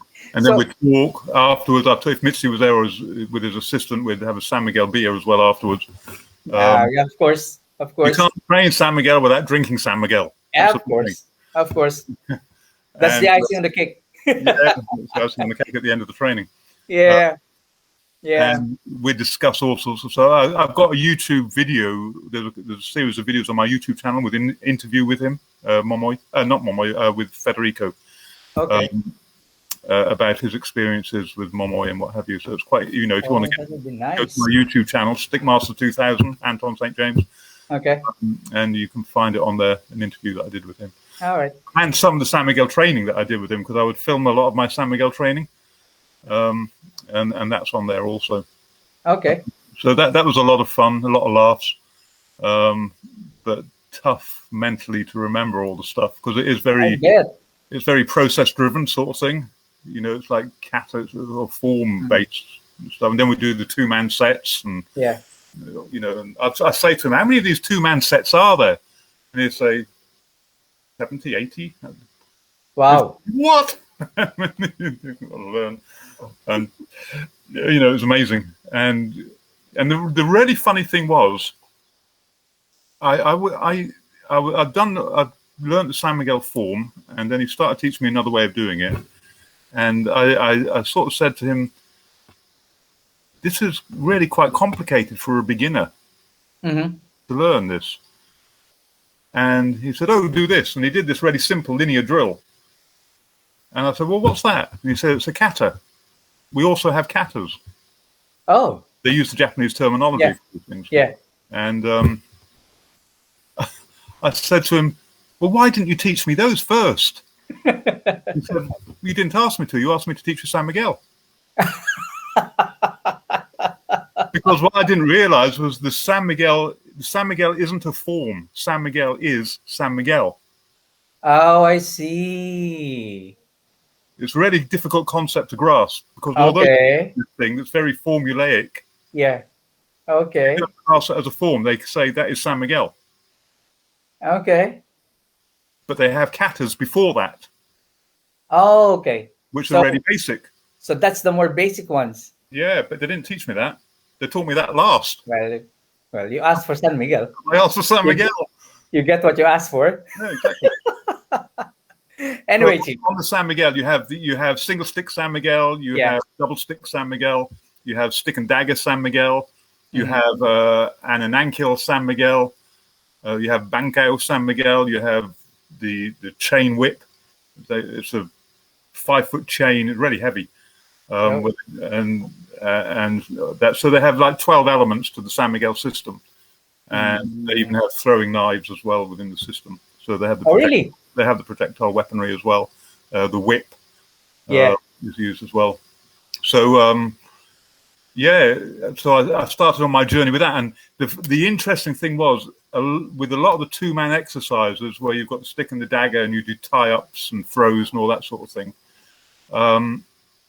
I could see how, because a lot of the kakoi stuff was really difficult to grasp, the close quarter, because it was all tactile and tying up and all this sort of stuff. And kakoi never had a process for it, really. He didn't have he would just do it. Because as Kakoi said, he was a fighter. He wasn't although he was a teacher, he was the guy who used to defend Doce Paris's name. So he was always fighting. And he was like, I don't. Part of his philosophy was, I don't want to teach you how to defend this because it takes away my skill. I've got to slow myself down. Oh, I've got to change my the way I do something to help you learn it. okay. And that will get me into trouble when I've got to fight. I Okay. understand that concept. I understand it absolutely. Yeah. You have it yourself. When you start teaching a beginner all this close quarter Yeah. stuff It, and yes. all this thing and do this, you work at a different rate, Mm. and then you go and spar, and somebody catches you with something because you're still on that Yeah. teaching mode, Yeah. not, You're not, in the teaching mode. Yes. not on your Yes. fight mode, sort Yeah. of thing. Yeah. Yeah. Yeah. Yeah. And Kakoi Yeah. never wanted to be in that position because he was always challenged. So he had to be on his fight game all the time, Okay. you see. So he didn't really have a process for teaching. But within the San Miguel, I could make sense of a lot of what he did with a lot Okay. of tie-ups because a lot of them were in there. We were within the San Miguel stick and dagger process. And I could see it, and I thought, this kind of starts to. I can see How they cross. how part, not all of it, but part of it crosses, and it's the process for tying up and what have you start to make a lot more sense in a formulaic way. And then of course GM John Mack, he is really the one who put together the system because of his constant on hands work with Manon Kakoi, because John was Kakoi's sparring partner for over 15 years. All right. So John used to get just beaten to death all the time. But out of it, John, I remember, this was a great thing about John living with me, was that he would come home at night and he'd be sat there. He'd just been training with Kakoi, and he'd be sat there and he'd be Trying to recall it. recalling it. And then he'd be, come on, we go outside and we train. And I'd be sat there watching a film on the TV or something, and John would be, come on, we're training. And okay. So it's really GM John who's primarily responsible for putting together what is now All right. a very strong curriculum of learning for the system. So, but for me, I that process started to work for me through the San Miguel. I could see how it kind of related a little bit. So yeah. Yeah. That's very interesting. Yeah. Yeah. Are there like you already mentioned earlier on that there is some links between Doce Pares, Kakoi Doce Pares and San Miguel. Mm. Um, can you like give one example for that? How do you mean on a technical level? Yep, technical level or I can probably give you a story okay. that will kind of maybe help. So Manon Kakoi is really well known for his close quarter single stick work. Yes. Okay. All the Kabada striking, curving strikes, the tying up, the escrido, because that was also his system that he developed. Escrido, the throwing with a stick, from his judo background. Yeah. So there was all of that in there, and I was fortunate enough on one training session, and I'm trying to remember when that training session was. But there was one training session where he was sparring, and he was also doing it with a dagger. And he had a stick and a dagger. It's the first time I'd seen him with a stick and a dagger in a sparring context, close quarter sparring. And he was just as able with a dagger in his hand, doing all the stuff he did. I think maybe that was the kind of the catalyst that made me think San Miguel, Corto Cabada, Escrido, and where those links started to come together. I see. Okay. Because all this, you block with the stick, you tie up with the hand with the dagger, you strip the stick and then move with the dagger and the stick. That kind of explained how some of what he was doing, single stick, comes from. Yeah, Well, it was just they like, single in a stick at the sense, it hand. would be Yeah, like he was doing with his left hand what he would have done with a dagger. yeah. Mm. But because of his other influences from his boxing and from his judo, he was also able to incorporate those concepts. Because, as you know, the stick gives you a huge lever. Yes. So for throwing, it's an incredibly strong lever. Yeah, yeah. So he was modifying judo throws with Really use the the stick. stick Yeah. as well. So he was blending all this stuff. I mean, in Cebu, they used to call him the Filipino Bruce Lee because he Okay. was blending arts as well way back when. He was foot sweeping in his from the Ashibarai foot Yeah. sweeps because he also did karate as well. So he was incorporating those into his stick work and sweeping people, throwing people, using judo throws.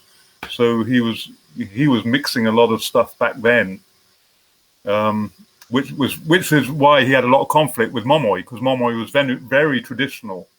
Oh, I see. So, Okay. Yes. although we're using a stick, it's a sword. It's representing a sword and all this sort of stuff. And Kakoi got really frustrated because he said, "You can never test it. You can never test it for real, because what you're going to do, get a sword and hack each other to death." Mm. Well, that is an ultimate test, but it's not great when you've got family to feed and Yes, that's true. that sort of stuff. So, That's true. you've got to treat this as a stick, not as a sword. Mm. And that's why everything was linear, because it was just Yeah, it's a sword. it Yeah. was like a sword, and you're using the Mm. cutting edge. The Yeah. cat was like, no, it's a stick, and you can curve, and you can still hit with it, and you can still hit with it this way, and you can use it for locking and tying up. You don't have to hack an arm off. Yeah. You can trap the arm and use it as a locking mechanism, sort of thing. So, Yeah. but there was a lot of conflict with him and Momoy. Momoy wanted to keep it the more traditional approach, whereas Yeah. Kakoi was just going with all this other influence that he was getting And and of course. incorporating it into what he was doing. Mm. But he was a huge innovator at that time within the concept of the screamer, Yeah. within the Cebu province sort of thing. Yeah. Yeah. I mean, especially the moment you look at the stick, as an impact weapon, as a source of leverage and everything, it Yeah. brings out a whole new dimension. A whole new dimension, exactly. Exactly, of its usage. So you don't need to tie yourself up in thinking that is a sword, that is a sword. Yeah. Okay. So basically it limits you with what you can do with it. Yeah, exactly. Yeah. So before that, everything was very linear and Yeah. long range. And he was like, "We'll shorten the stick. Let's go 20, 26, 27-inch stick. And now Yeah. we're closer, so we can apply all these sort of things." Yeah. So, yeah.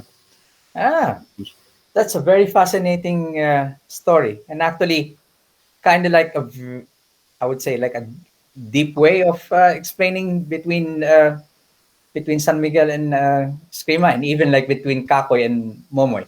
Yeah. So that's really nice. With San Miguel, there's a lot of footwork because it's a long range system. Yeah. You're kind of moving all over the damn place. Yeah. Stuff. Kakoi's system's a close range system. So the minute you get closer to somebody, Yeah. your footwork becomes obsolete.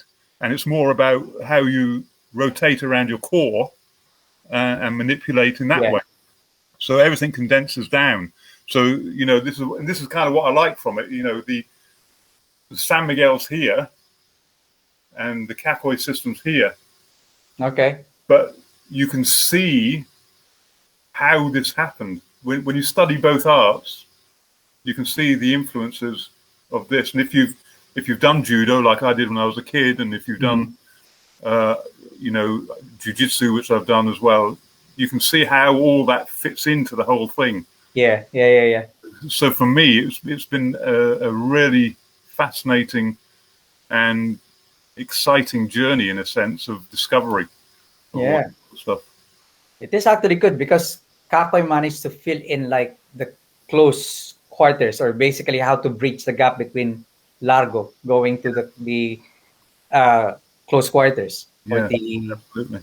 ground zero. Yeah. Even ground zero, I would say. Yeah, yeah, yeah. Oh, and I've also been witness to Kakoi's last fight. Oh, really? Yeah. When was that? That was 90, then 19. I was with Tom Barlow. I took Tom Barlow out there. I forgot what the year was. Really? Tom Barlow would remember.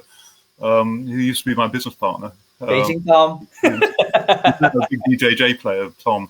But this is amazing. So here's the thing. Tom Barlow was my business partner, and although he done Filipino martial arts under me and kickboxing under me, he was really big into grappling.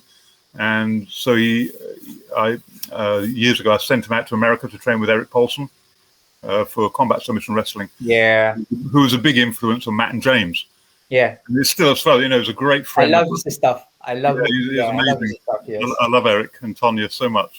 They're such wonderful people.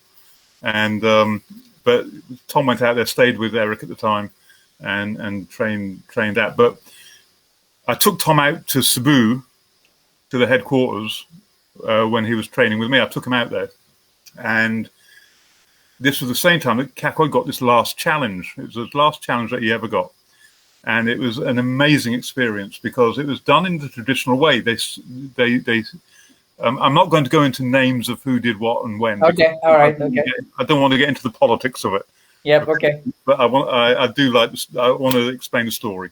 Yeah. So this kid comes on a bicycle and hands a letter. Okay. To the family. So it's all done by formal letter. You've been challenged. Yeah. By this person. You know, this is the day and the date and all that sort of thing, and the place where I want to fight. You know, as Kakoi has always said, never challenge anybody, but never back down on a challenge. Okay. That's always been his way. And he would always sit. His chair was at the front door, right by the front door of the house, because he was like, I need to always be able to see who's coming in because it could be a challenge. Because they've been challenged all their life. You know, that was their way. As you know, in the Philippines, it was a bit like the Wild West in the early days. Yes. Schools like in the Chinese movies. Yeah, that's true. Yeah. Yeah. So anyway, this kid arrives, letter gets handed over, it's read, challenge. And I was in the gym training with Tom and John at the time, and we were all called together, the family were there, and Kek was like, I've got this letter, challenge on this date. And it was like, well, what are you going to do, Kakoi, Manong? And he was like, well, I have to fight. I mean, he was 86 at the time, maybe 86. Wow. 86, 85, and he's got this challenge. And it's somebody he had fought before. The challenge came from somebody that had previously fought. There was all this nonsense that went on with the thing was, this person said that one of Kakoi's fights that he had in his record of fights and the books he's written, he says, I swept this person that he was fighting. I use an ankle sweep. And the argument was from this person, you can't have used a foot sweep because judo wasn't introduced into the Philippines at that date when you had that fight. Okay. Now, Kakoi's response was like, yes, I know. I didn't get taught to do the sweep. I just did the sweep. The opportunity arose and I did it. Yeah, and, fair enough. And it worked and it happened. But there's all this nonsense going on about the validity of it and all that sort of thing. Judo hadn't been introduced at that particular time. So anyway, this challenge gets out to the open, and it's all in the press and it's on the TV, and all sort of this challenge is going to happen. And I'm there with Tom, and Kakoi's obviously got to train for it, so he's got like a week to train. And he knew that Tom did BJJ and all that sort of thing, and obviously Kakoi had done grappling before. And this was amazing. We were training in the gym and chatting with Kakoi one night, and he turned around to like the houseboy who helped out in the house and said, "Get me my gi." Okay. And this kid, everyone's like, "What?" And they came out with Kakoi's gi, his training gi. Yeah. Proper judo type gi that he hadn't used for years. And Kakoi looked at Tom and says, "I've got this idea in my head of what I want to do if I fight. Can you help me?" Okay. And this was really amazing, this sort of thing. And Tom was like, huh? And I'm like, what? And so Kako wanted to get the guy in a stranglehold, Okay. get his head Yeah. and guillotine choke him, sort of thing. Yeah. And he was, and Kako puts on this jacket. He's an 86-year-old man, and he puts on the jacket and stuff. And he had really bad knees. So it'd be like this, and he got up, and he was working with Tom. He worked with Tom, and Tom was kind of giving him tips on how he could make what he was doing better and what to do if this happened or that happened. Yeah. And everybody in the gym is just stunned by this because they've never seen Kako do this, Especially for his age. Yeah, and so Tom was hugely privileged to have that opportunity.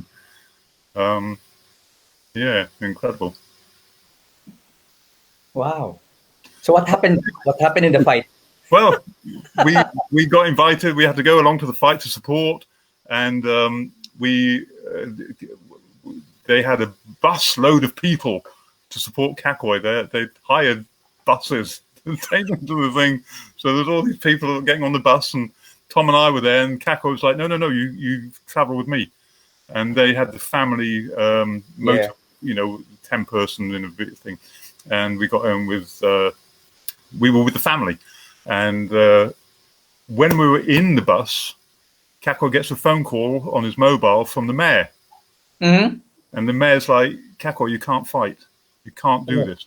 You're not allowed to do this. You cannot do this. And Kako says, I've never backed down from a fight in my life. I'm going. So we go it's being held in a school, which is ridiculous. And the school is operational still. There's still classes at the school, but it's going to happen in the school. We get there, and as we drive into the car park, there's like 2 SWAT teams with frigging guns and what have you. And we go out and we go up. We managed to get the chief of police is there and all sorts of stuff. And they're like, Kako, you can't fight. And Kako says, no, I'm going. This is my reputation on the line. I've never. Yeah, of course, yes. So we go up into the school, and there's school kids going up and down the corridor, and we're all walking up, and there's masses and masses of us from this bus going up, and all the family there, and then we're held in a corridor, not allowed to go any further, and there's a TV there and all sorts of stuff as well, and then this other entourage arrived from the antagonistic faction on the other side. And they all arrive, and there's a load of them as well. And the tension was like incredible. You could have had a fight break out there in the corridor with everybody, because there's all the Kako's supporters, there's all of the other faction supporters, and then there's the chief of police and the mayor there. And they have a chat with Kako and this other guy, and they say, "Come on, we go into one of the classrooms." They go into a classroom, sit down, and they're in there for about half an hour, 40 minutes talking. And outside, everybody's like really kind of going at it almost. I bet. But it did get stopped. The fight didn't happen. I see. Okay. The mayor and the chief of police said, "No, you're not doing it. It's not happening. We don't live in those days anymore. That's true. You both need to go home and deal with it a different way." But just have lechon. But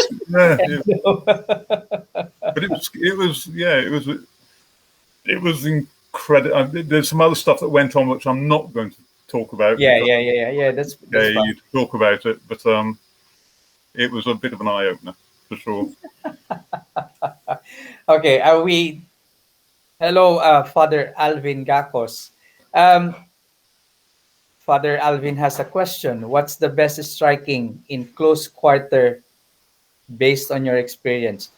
That's going to be a good introduction to the next part. Go. Can you repeat it again? Say it again. What is the best striking in close quarter based on your experience?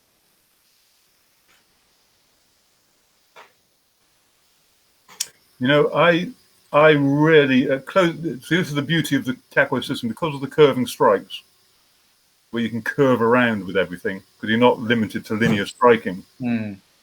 Personally, I find the curving strikes really, really useful, and they're painful because they're targeting the back of the body, so which you can't really defend because it's behind you, but the person in front of you is able to hit you from behind because of the curving strikes.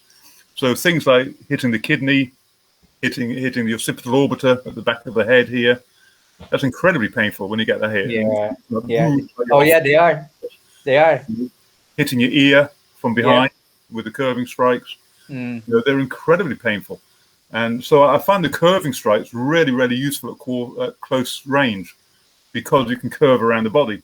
And they're really difficult to defend against because, you know, the big thing is you can't block it like a linear strike Yes. because you just do that. Goes around. Yes. Goes running. Yeah, it's like a whip.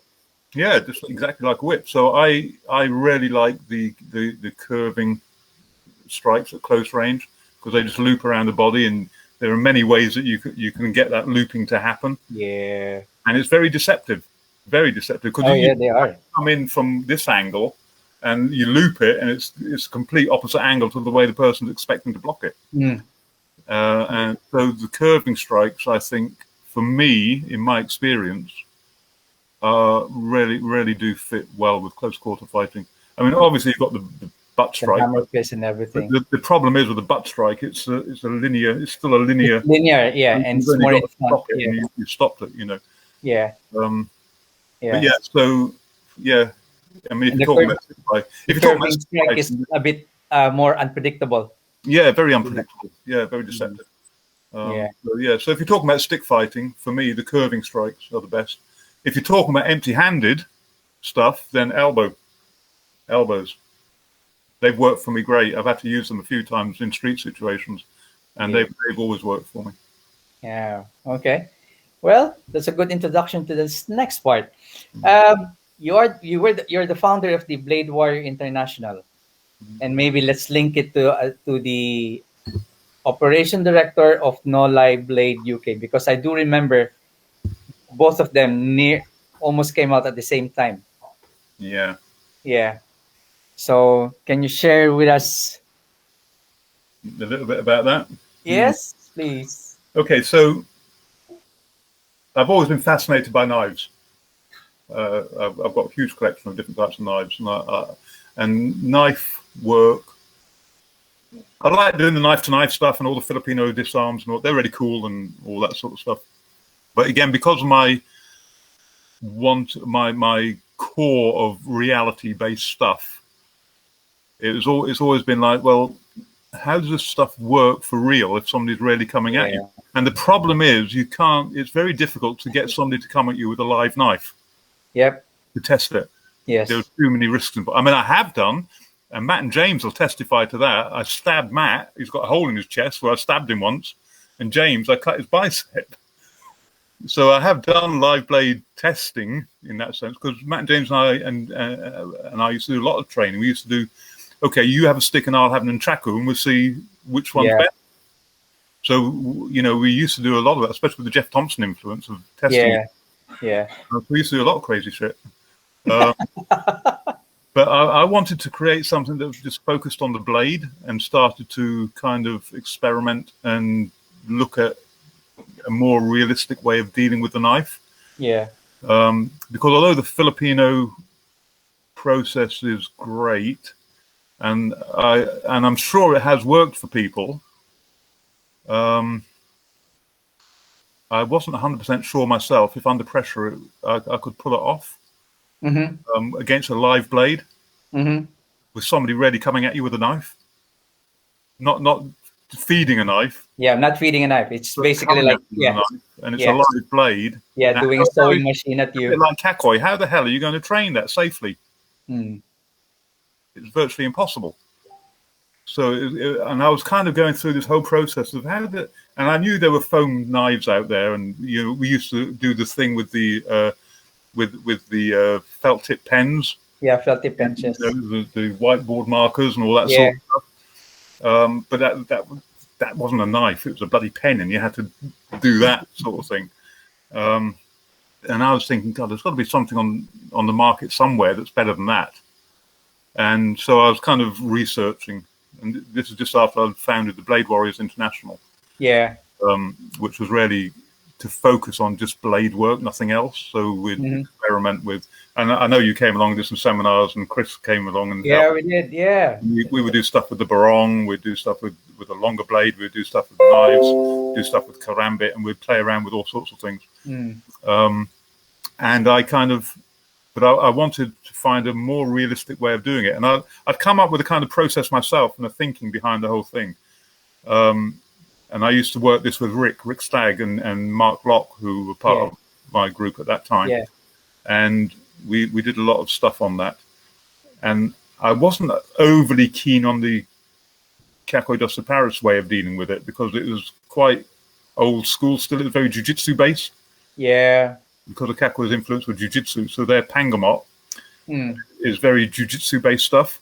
And although I enjoyed doing it, I was like, I don't know. I think if you train that specifically, maybe it'll work for you. If you've got that gung-ho, I'm going to go for it. But so anyway, I was researching, looking for something that might be better. And I came across this American site, No Lie Blades. And which is Hank Hayes.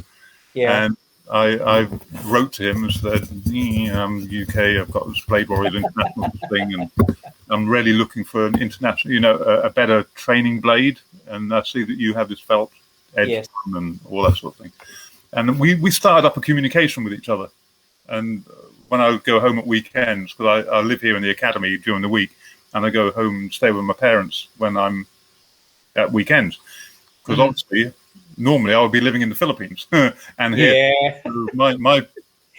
my life is in the Philippines. Really, my work is here. Actually, yes. It's impossible to commute at the time at this moment. So I go home weekend, and I'll be communicating with him.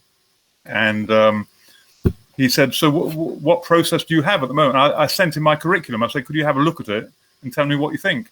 And he wrote back this really nice kind of forward to it for me, saying that it was very close to what he was doing already. The thinking behind where I was thinking was correct. Now, Hank Hayes, he's got incredible experience on this. He teaches the military, he teaches law enforcement, knife, and now a lot of gun stuff. Yeah. So incredible wealth of experience on his side with blade defense, and he's also trained JKD as well as a lot of other stuff. Yeah, and he was with Paul Vunak. Paul Vunak. He did a lot of stuff with Paul Vunak. So, and Paul Vunak's really gung ho with everything. So that was there. And he had developed this training blade, and he looked at my curriculum, gave me really good feedback on the curriculum, and said, and I thought, maybe I should get this guy over to do a seminar. I really like what he's doing. So that's, and I did. We got him over to the first UK seminar for No Lie Blades. But it was challenging to get people to, because his thing, he didn't really want to do it for civilians at all. It took me a lot of time to persuade him to do it for civilians, because he was law enforcement and military. Although he wasn't law enforcement and military himself, he came from a personal security background, bodyguarding and all that sort of stuff. But he didn't like particularly teaching civilians, because he said they don't have the drive. Military and law enforcement, they're trained to think a certain way. Boom, do it. Something, and do it this way, and they won't argue with you. They'll just do it the way they do it. And he said, for this, that's what you need. You can't be questioning this. You've got to. This is the process. Do it. Do it. Yes. And he said civilians don't get that. They've all got, but what if, and maybe this, and that's why I developed this blade, because this blade tells you everything you need to know. It gives you immediate feedback. It does. On the situation. Yeah. And, so it's this marking blade. And he sent me one over, and I really liked it. And I ordered some more blades off him. We got him over, did the first seminar. Yeah. Some guys came on that. We did that. And then we got him over for a second time. He did some more. I think that's the one that you came on. Yeah, I was there in the second one. Yeah, and he was always. We live in a military area here. We got the Marines who train here in Plymouth, and luckily I had a guy here who was part of the teaching process for the Marines, and he arranged for us when Hank came over the first time to do a demonstration, because we'd been contacting the military and the police to try and get the no live blade system on as a training method. But it's incredibly difficult in this country to break down the barriers. But we did get a big demo at Rally. I do remember that. Yeah, you can see that on my stuff as well. And we did this demonstration for the military there. But there was just complete resistance to doing this whole thing. I don't know why. I think it's like most things in the UK. Once they've decided they're going this way, they don't bother to look at anything else. They're just and it's all like very much hand be now. Yeah. So I mean, I tried it. I tried offering it here as well, but no, I know for a lot of reasons. So I think a lot of the problem is here because health and safety here is such a big thing. Yes, they're very reluctant to have people engage with a blade, or to teach them to, because the minute you say, I'm going to teach you how to deal with somebody with a knife physically, that opens up huge ramifications for litigation if something goes wrong. Yeah, that's true. So they would rather have an armed response unit or taser to deal with it, rather than physical hand-to-hand dealing with something. Yeah, exactly. Yeah, that's the answer that I normally get from. Yeah, exactly. So there was that huge resistance to teach that. It's like, well, if we teach them that and then it doesn't work, we get food for that. So we'd rather deal with it a different way. Yeah, that's true. So there was that huge resistance for that. But anyway, we got Hank over. He did his thing, and I always call it the Hank experience, because Hank's yes, I do remember that. process. But his process for this stuff is incredible. The process, I always say, it's nothing to do with the techniques you learn, because they're very simple. There's one approach. But it's the amount of stuff he puts behind it. To build the evolutions where they gradually build the pressure. You do, and different circumstances that it puts them under and all that sort of stuff. Again, that just went right up my street. All that sort of thing, the sort of thing I love to do. But unfortunately, so much resistance to it, and we even had that. Those huge knife attacks in London at the time. We did. We were offering seminars. You were offering them. I was offering free of charge. Nobody wanted to do them. Yeah, that's true. And I think people would stick their head in the sand and say, "Well, it's not going to happen to me." And, but the great thing is, and then we discussed it. We thought we can't go down, because Hank was more interested in the military and law enforcement side, which we just couldn't get off the ground over here. So we kind of had to come to a separation of ways. We offered the civilian. Yeah, because we can't get into the military or the law enforcement, so we're going to have to stick with the with the civilian. The civilian one, wasn't too keen on. But funnily enough, though, now he's doing a lot of that in the States. Actually. These things kind of evolved a lot with the firearms training. I think that's kind of pushed that side of it in the States. And that's when we changed it from no live blades to SACA, surviving a knife attack, where we kind of took a different approach to it. We decided that our level 1 was going to be about triage and dealing with trauma. Because you do get cut, or you see somebody who's got badly cut, you're going to deal with that. So exactly. For us on the SACA, as you know, because you're part of it, that was the first level that we wanted to introduce, which fit more in with the political correctness that you have to have over here for stuff. So Yeah, you that's could easily true. go and say to a leisure centre group or whatever, we're doing a civilian course on surviving a knife attack. Our first level is about dealing with the trauma of it. So, and Yeah, then, oh yes, that's important. Let's do that, and using that as a vehicle to then try and gain people to come along to the second level where we have intervention yes. strategies. So we had to take a different approach to it. Yeah, we do. We do. But again, and that was going great, and we were doing our thing, but never getting huge numbers on it, Nah, yeah, the same with me. The same with me. unfortunately. Yeah, but But and I think it's such an important thing for people to learn. You've got to have some answer, because everybody gives the usual thing, isn't it? Oh, kick him in the groin or run. yeah, true, But true. there's times when you can't do that. So what are you going Yeah, to do? What's your answer? yeah, Stand there and get stabbed? No, you've got to have some physical intervention strategy. yeah. That's got to be taught. Yep, exactly. Yeah, that's very true. That's very true. Um, so yeah, that's kind of how we moved from NLB, and I love Hank to bits. He's an incredible Yeah, cat, I mean, me too. and I mean, I like the whole experience with the way he basically delivered that instructor's course, and I mean, even the way we evolved away from NLB into Saka, I I s- I do love it.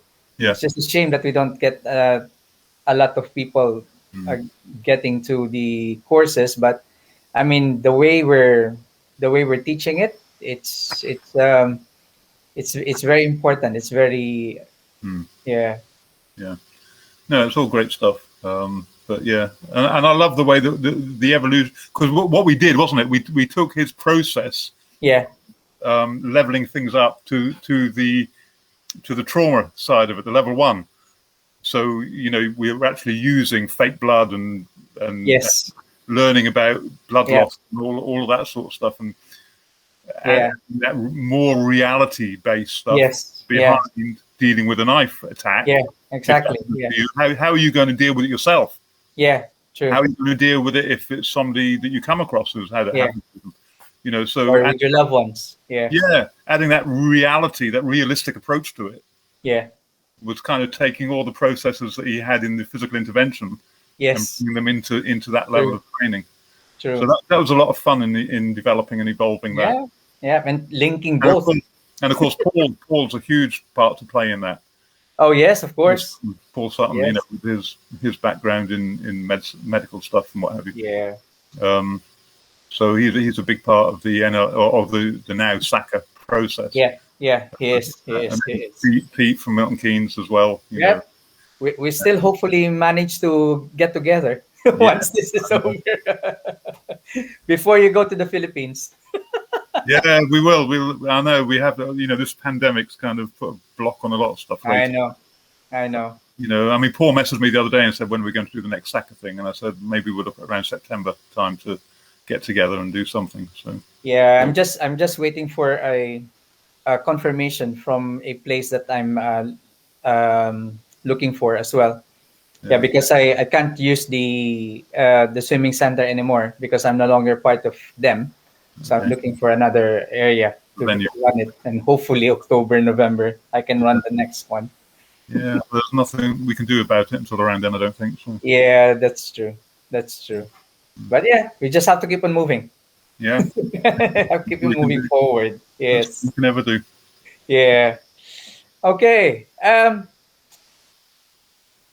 I think we have we have we have managed to talk about the major points. Yeah.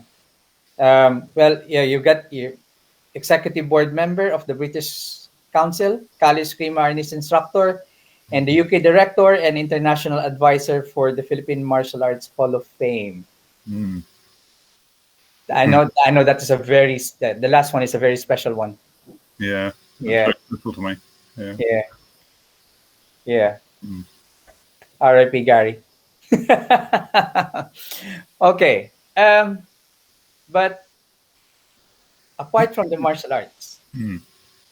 okay, and this is one thing that is I think relevant to the current issues of the current climate, I would say, or the way we live in now. It was 3 years ago that you announced something in Facebook, um, that you were coming out with your sexuality, sexual preferences. Yeah. Yep. Yeah. Would you like to elaborate on that? Yeah. So the simple thing is I'm gay. I have a Filipino partner who lives obviously in the Philippines. Sadly, we haven't been able to see each other for 18 months. But yeah, so I mean, I'm gay. I'm a gay martial artist. I'm a gay grandmaster. I don't know how many gay grandmasters there are out there. I don't know. So, and it doesn't, my being gay doesn't define me completely, but it is a part of me. And I don't like to bang the drum about it at all. It's kind of personal business, really. However, society kind of encroaches on that and has all these negative aspects toward it. But I've known I was gay since I was really young. But although I'd kind of come to terms with it myself, the martial arts isn't the best, and certainly wasn't a place where it fitted at all. My early days, especially. So it was a big struggle for me, kind of dealing with that in a very macho environment. Yeah, that's true. And although I could hold my own in that macho environment, that wasn't me in terms of my inner being. Yeah. So it kind of was very conflicting for a long time, a very long time. And I kind of built a wall with it and just hid behind this. I used the martial arts as a wall to protect me from the negativity that comes from outside. Yeah. With being gay. It is a lot better now, a huge amount better than it used to be. But it was incredibly troubling and difficult for me when I was younger. And I kind of built this wall. As you call me chief, a lot of people call me chief, and that was put there purposely originally. It was to separate me, Anton, as a person, and me become something else that never got questioned, never got asked personal questions. Yeah. It was kind of, because nobody dared, back off. He's the chief, you don't ask him questions like that, So this kind of persona of the chief came about, and I used that as a wall between me and me being open to people about who I really was underneath. But that came I didn't realize it, but that came at a huge cost for me. Eventually it became a huge cost. And it ended up with, just about 3 years ago, I had a major breakdown, which I'm not going to go into the details of. But it put a stop to me operating as a martial artist for quite a while. And that's why Saka went on the back burner, and I stopped communicating with people and all sorts of stuff. And luckily I had some very, very good friends. Matt, James, Tony Davis from Total Dojo. Some incredible people around me who helped me hugely to deal with something that kind of broke me, really. It was a tough time. So, and it was kind of, I knew that I needed to be open about it. I couldn't hide behind this wall anymore. Because hiding behind that wall was actually killing me. Because I couldn't express myself fully. So I'd kind of talked to Matt about it, and he said, just tell people, for God's sake. No one's going to care. But of course I cared inside, so it made it difficult. And it didn't matter what anybody else said. I found it really difficult. But I kept thinking to myself, well, there are sports people out there doing it. You've got Tom Daly, and I've met Tom Daly when he was younger. He was a great kid. He came to our academy and did a talk to our students and all sorts of stuff All right. for sport. And I'd seen what he did, and he kind of motivated me a lot. I thought, no, I need to talk about this. I need to actually step up there and say, this is who I am. But I was still scared to do that. And there was a lot going on here in the academy as well at the time that was causing me other issues. And I was also really ill. I had a really bad urinary infection, which was affecting my thinking as well, which I didn't realize. It was only afterwards when the doctors told me that this was what was happening, was actually poisoning my body and shutting my organs down. And I was in a really bad way. So there was a lot going on, like just over 3 years ago. But I did manage to deal with it eventually and got a lot of help from friends. And they shipped me off to they said, you go to the Philippines, we'll look after your school. And I went out back to the Philippines and met my partner. So, and he's there waiting when I can come over. But it doesn't define me as a person, but it is a part of me. And I think to myself now, if I can, my big thing now is to be open as much as I can with people, because I see the trauma, and I've experienced the trauma of not being able to be open about who you are inside. And it's nobody's damn business. I don't go asking everybody else what goes on in their personal life. Yeah, that's true. That's very true. People have this misconception about what you are to be gay. And I know there's a lot of negative stuff out there as well, on that side. So I can understand that as well. But yeah, it doesn't define me, but it's part of who I am. And I'm now open about it. I'm happy. I think society is more open about these things now. Yeah, much more. It was very difficult when I was younger. And of course, it doesn't. People used to say to me that, they say, it doesn't matter. Society is so much more open now. But you live in your past, in a sense. Yeah. Experiences from the past are what carry forward in my head and do for everybody, I think. Yeah, that's true. You've had negative things coming at you that are very negative, and they only everything reinforces heterosexual life. Yeah. It's very difficult to actually stand up and say, well, actually, I don't go down that path. And yes, I'm in a very macho environment with martial arts, wow, you're doing all this stuff. And it's kind of contradictory for a lot of people. Yeah. And I know that a lot of people, when they know that I'm gay, they look at me and say, bloody hell, that doesn't seem right, because that doesn't fit with that. But it's like I say, well, no, because my sexuality doesn't define me. Yeah. What defines me is my martial arts, really. Yeah. That's my private life. Exactly. Yeah. I want to get on with when I have the opportunity to, just like you do when you go home to your partner. Yeah. You just want to have a life where you can have love and yeah, that's true. And support and comfort and all those. Yeah. But yeah, for me, I denied myself that for a long, long time. But I paid a heavy price for that. I paid a very heavy price for that. But yeah, that's where we are. Yeah, when you made your announcement, something triggered it. That was the story of a lesbian couple. Yeah.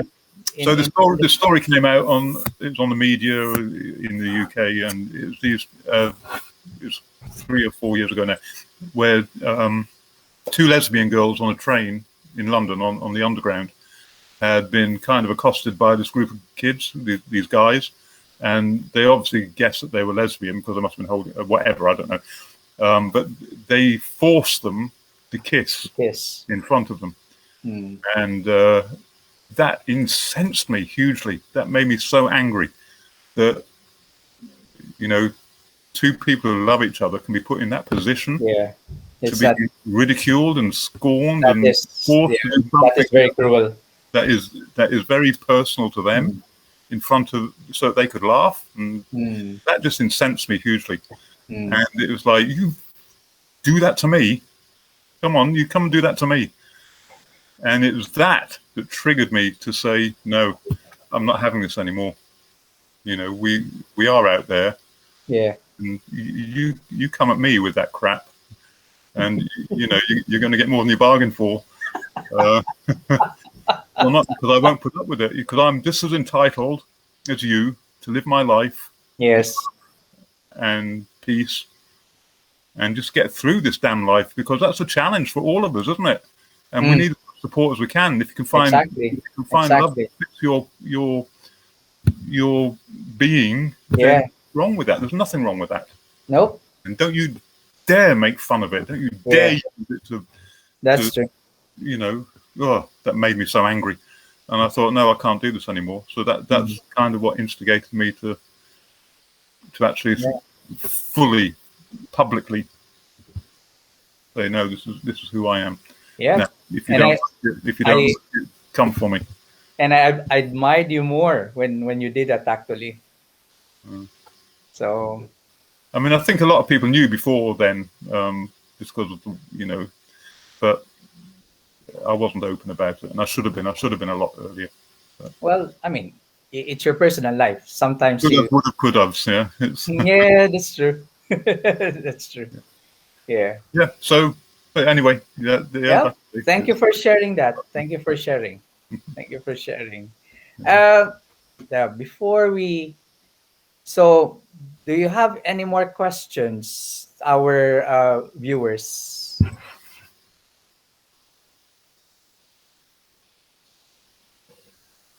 Yeah, I agree with that, Patrick. Yeah. And also, Father Alvin said, gender Yeah, is not Delvin. limitation. Yes. Yeah. Buddy?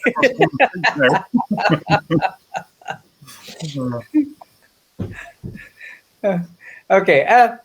So, with your achievements basically in martial arts, in running in successfully running a martial arts school, um, maybe what thoughts can you share to the rest of our viewers, and maybe let's say, what is your message to the FMA community? Okay. So running a martial arts school, let's do that one first. It's tough. It is, especially now. It's incredibly tough with what's gone on over the last 18 months. But it is that for many businesses.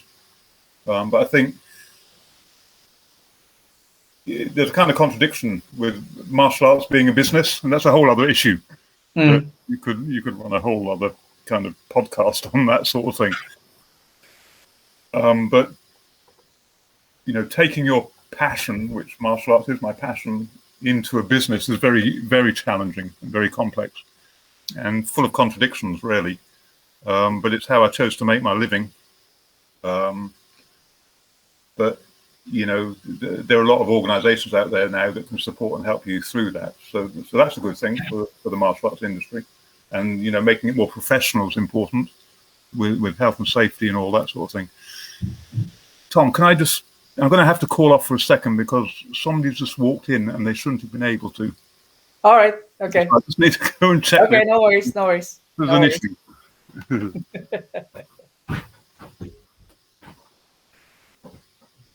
Right. So while Master Anton is doing something, first I would like to thank everybody who's supporting this interview by staying with us for almost 2 hours now. And if you have any more questions for Master Anton, please don't hesitate. And for those who are in the States, please support the raffle of the charity drive that I'm doing. All the details are in FMA discussion.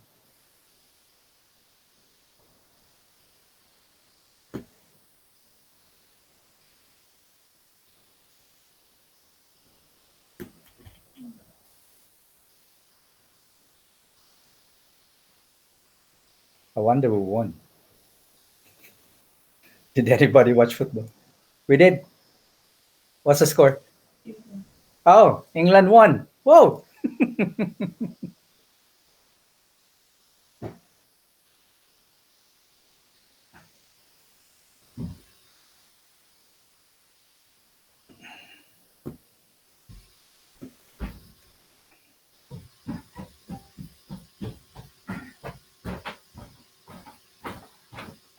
back. Okay. Sorry about that. It was. Yeah, we won. Oh, did we? Yeah, 2-1. Oh, okay. Why? Yeah. Oh God, do I care? No. Sorry about that, guys. This interview is being done in the academy, and I finished teaching tonight. And the last people who were in, I said, I'm doing this interview. When you go out, can you make sure you close the door properly? They didn't. Oh. So somebody's just walked in.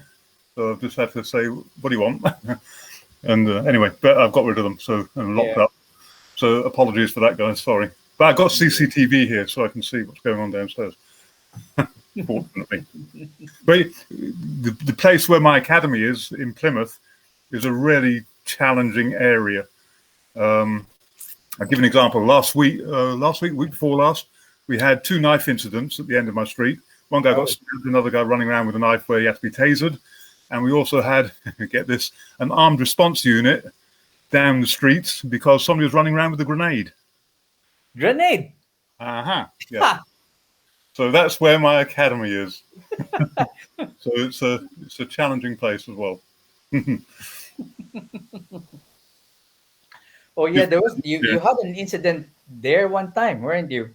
You were approached by somebody? Oh yeah. I've had a few incidents where I've had to use my elbows. I thought your Jedi tricks. Be gone. Yeah. No, I've had to use a few skills around here before. Yeah. We won't go into those. On the ground, that might incriminate me. So I don't know. Yep. So, yeah. Where were we? Oh, yeah. You're running the academy, and then what is your message to the FMA community? Okay, so to the FMA community, I mean, I love the FMA community. I think it's great. But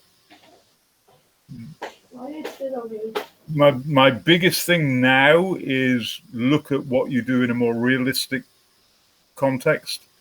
Like a lot of the knife disarms, they're great. But you've been there, Tom. You've done the no live blade stuff. You've done the Saka stuff, and did they work for you under that pressure?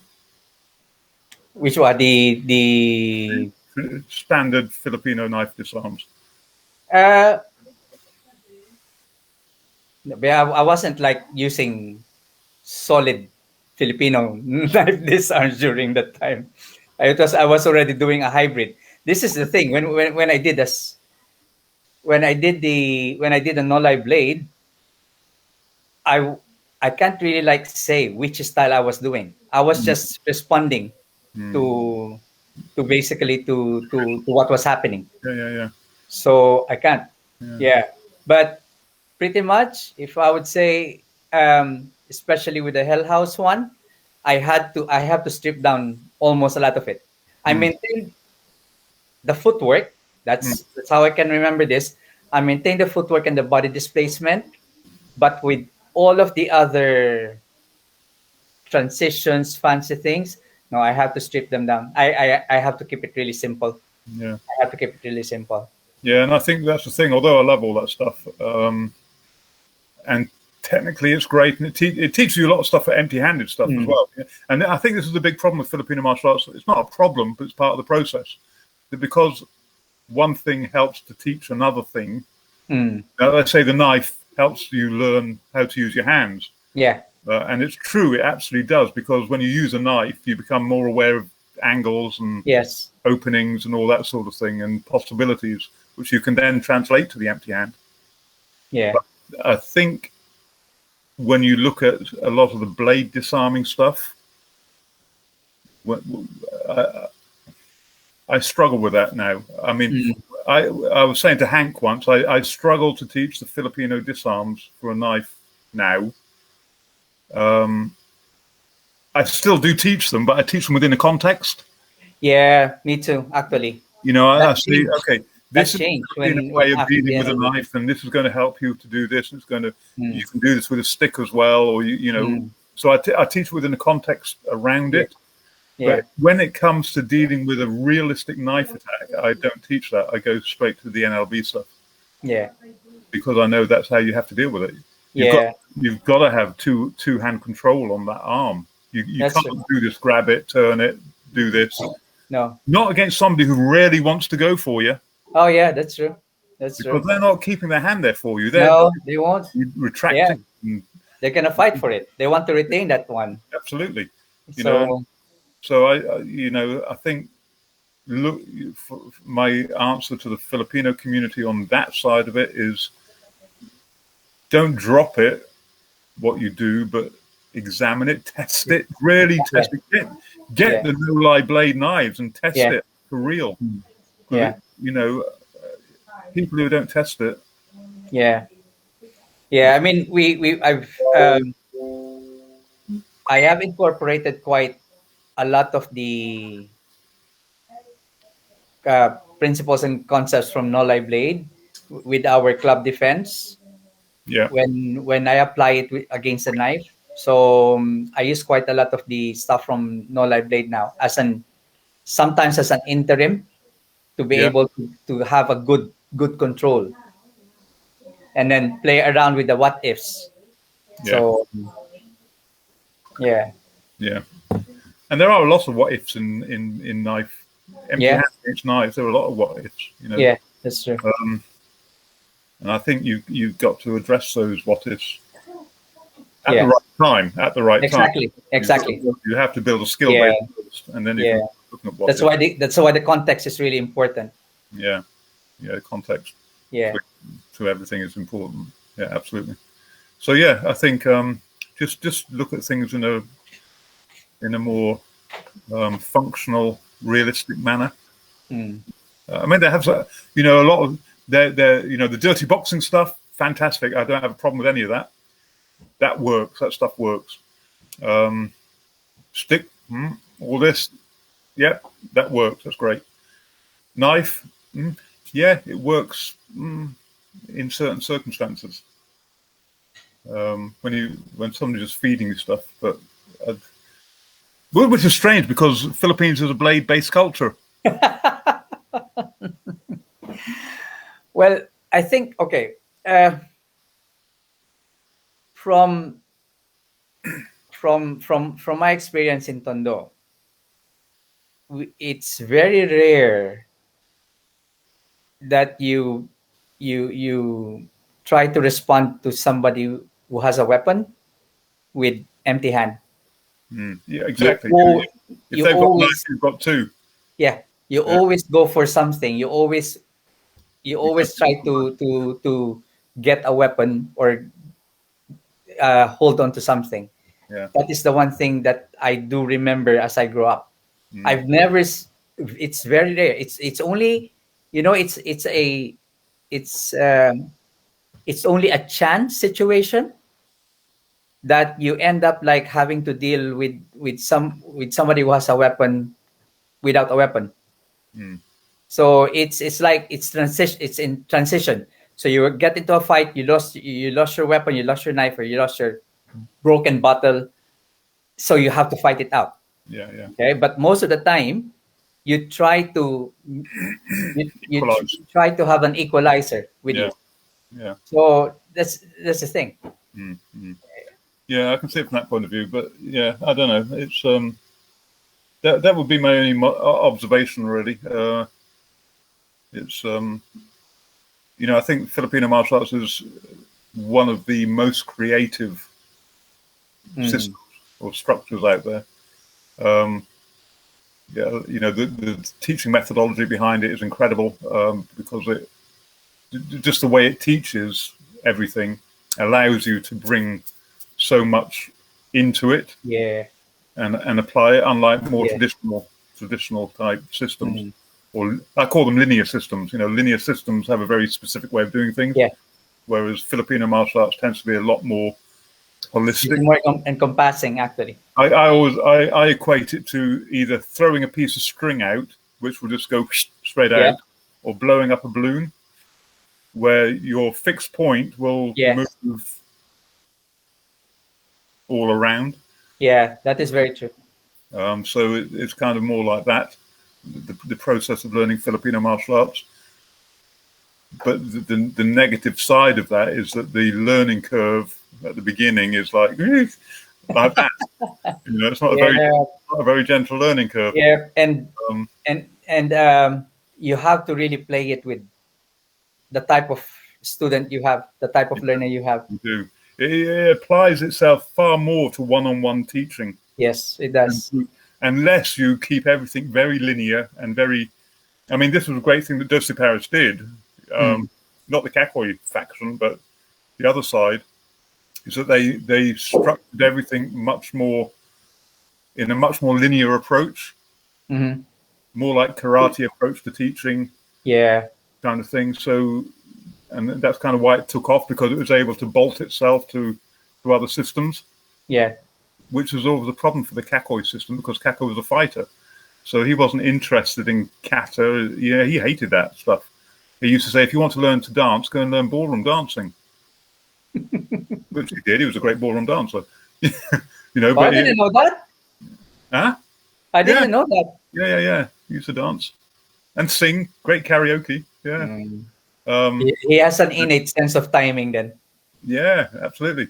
But I think it was like he was very, because of his background as being the defender of the Doce Paris name, he was all about functionality and fighting. Yeah. Rather than it becoming a system. So around the world, you find that the Kakoi schools don't have huge numbers training, because it's a painful art. Bloody hurts when you're sparring, because you don't hold back. And especially if you do it with GM John. Yeah, it's the pain. Oh. So, but I don't know. Well, this has been a very good interview with you, Chief. Very, very enlightening to a lot of things, because I'm there are certain things that I'm not aware of with regards to Doce Pares and San Miguel and everything. Yeah, and thank you for sharing us your wonderful journey to martial arts. Yeah, it's been a journey for sure. Yeah, it is. I know some of your aches and pains, but it's funny, when I do get the opportunity to talk through the stuff that pops up in my head that I did, and I think, I've forgotten all about that. and then I end up going down this divergent path of something else altogether. Yeah. It's nice to be able to talk about it, because I think, I don't know, my journey's been quite full. It is. And different. Yeah. Of people's. Yeah. And I've, like you said earlier, I've had the opportunity and the fortune to train with some incredible people. Yeah. Not just on a physical sense, but just having discussions with them and talks with them. Of course, yeah.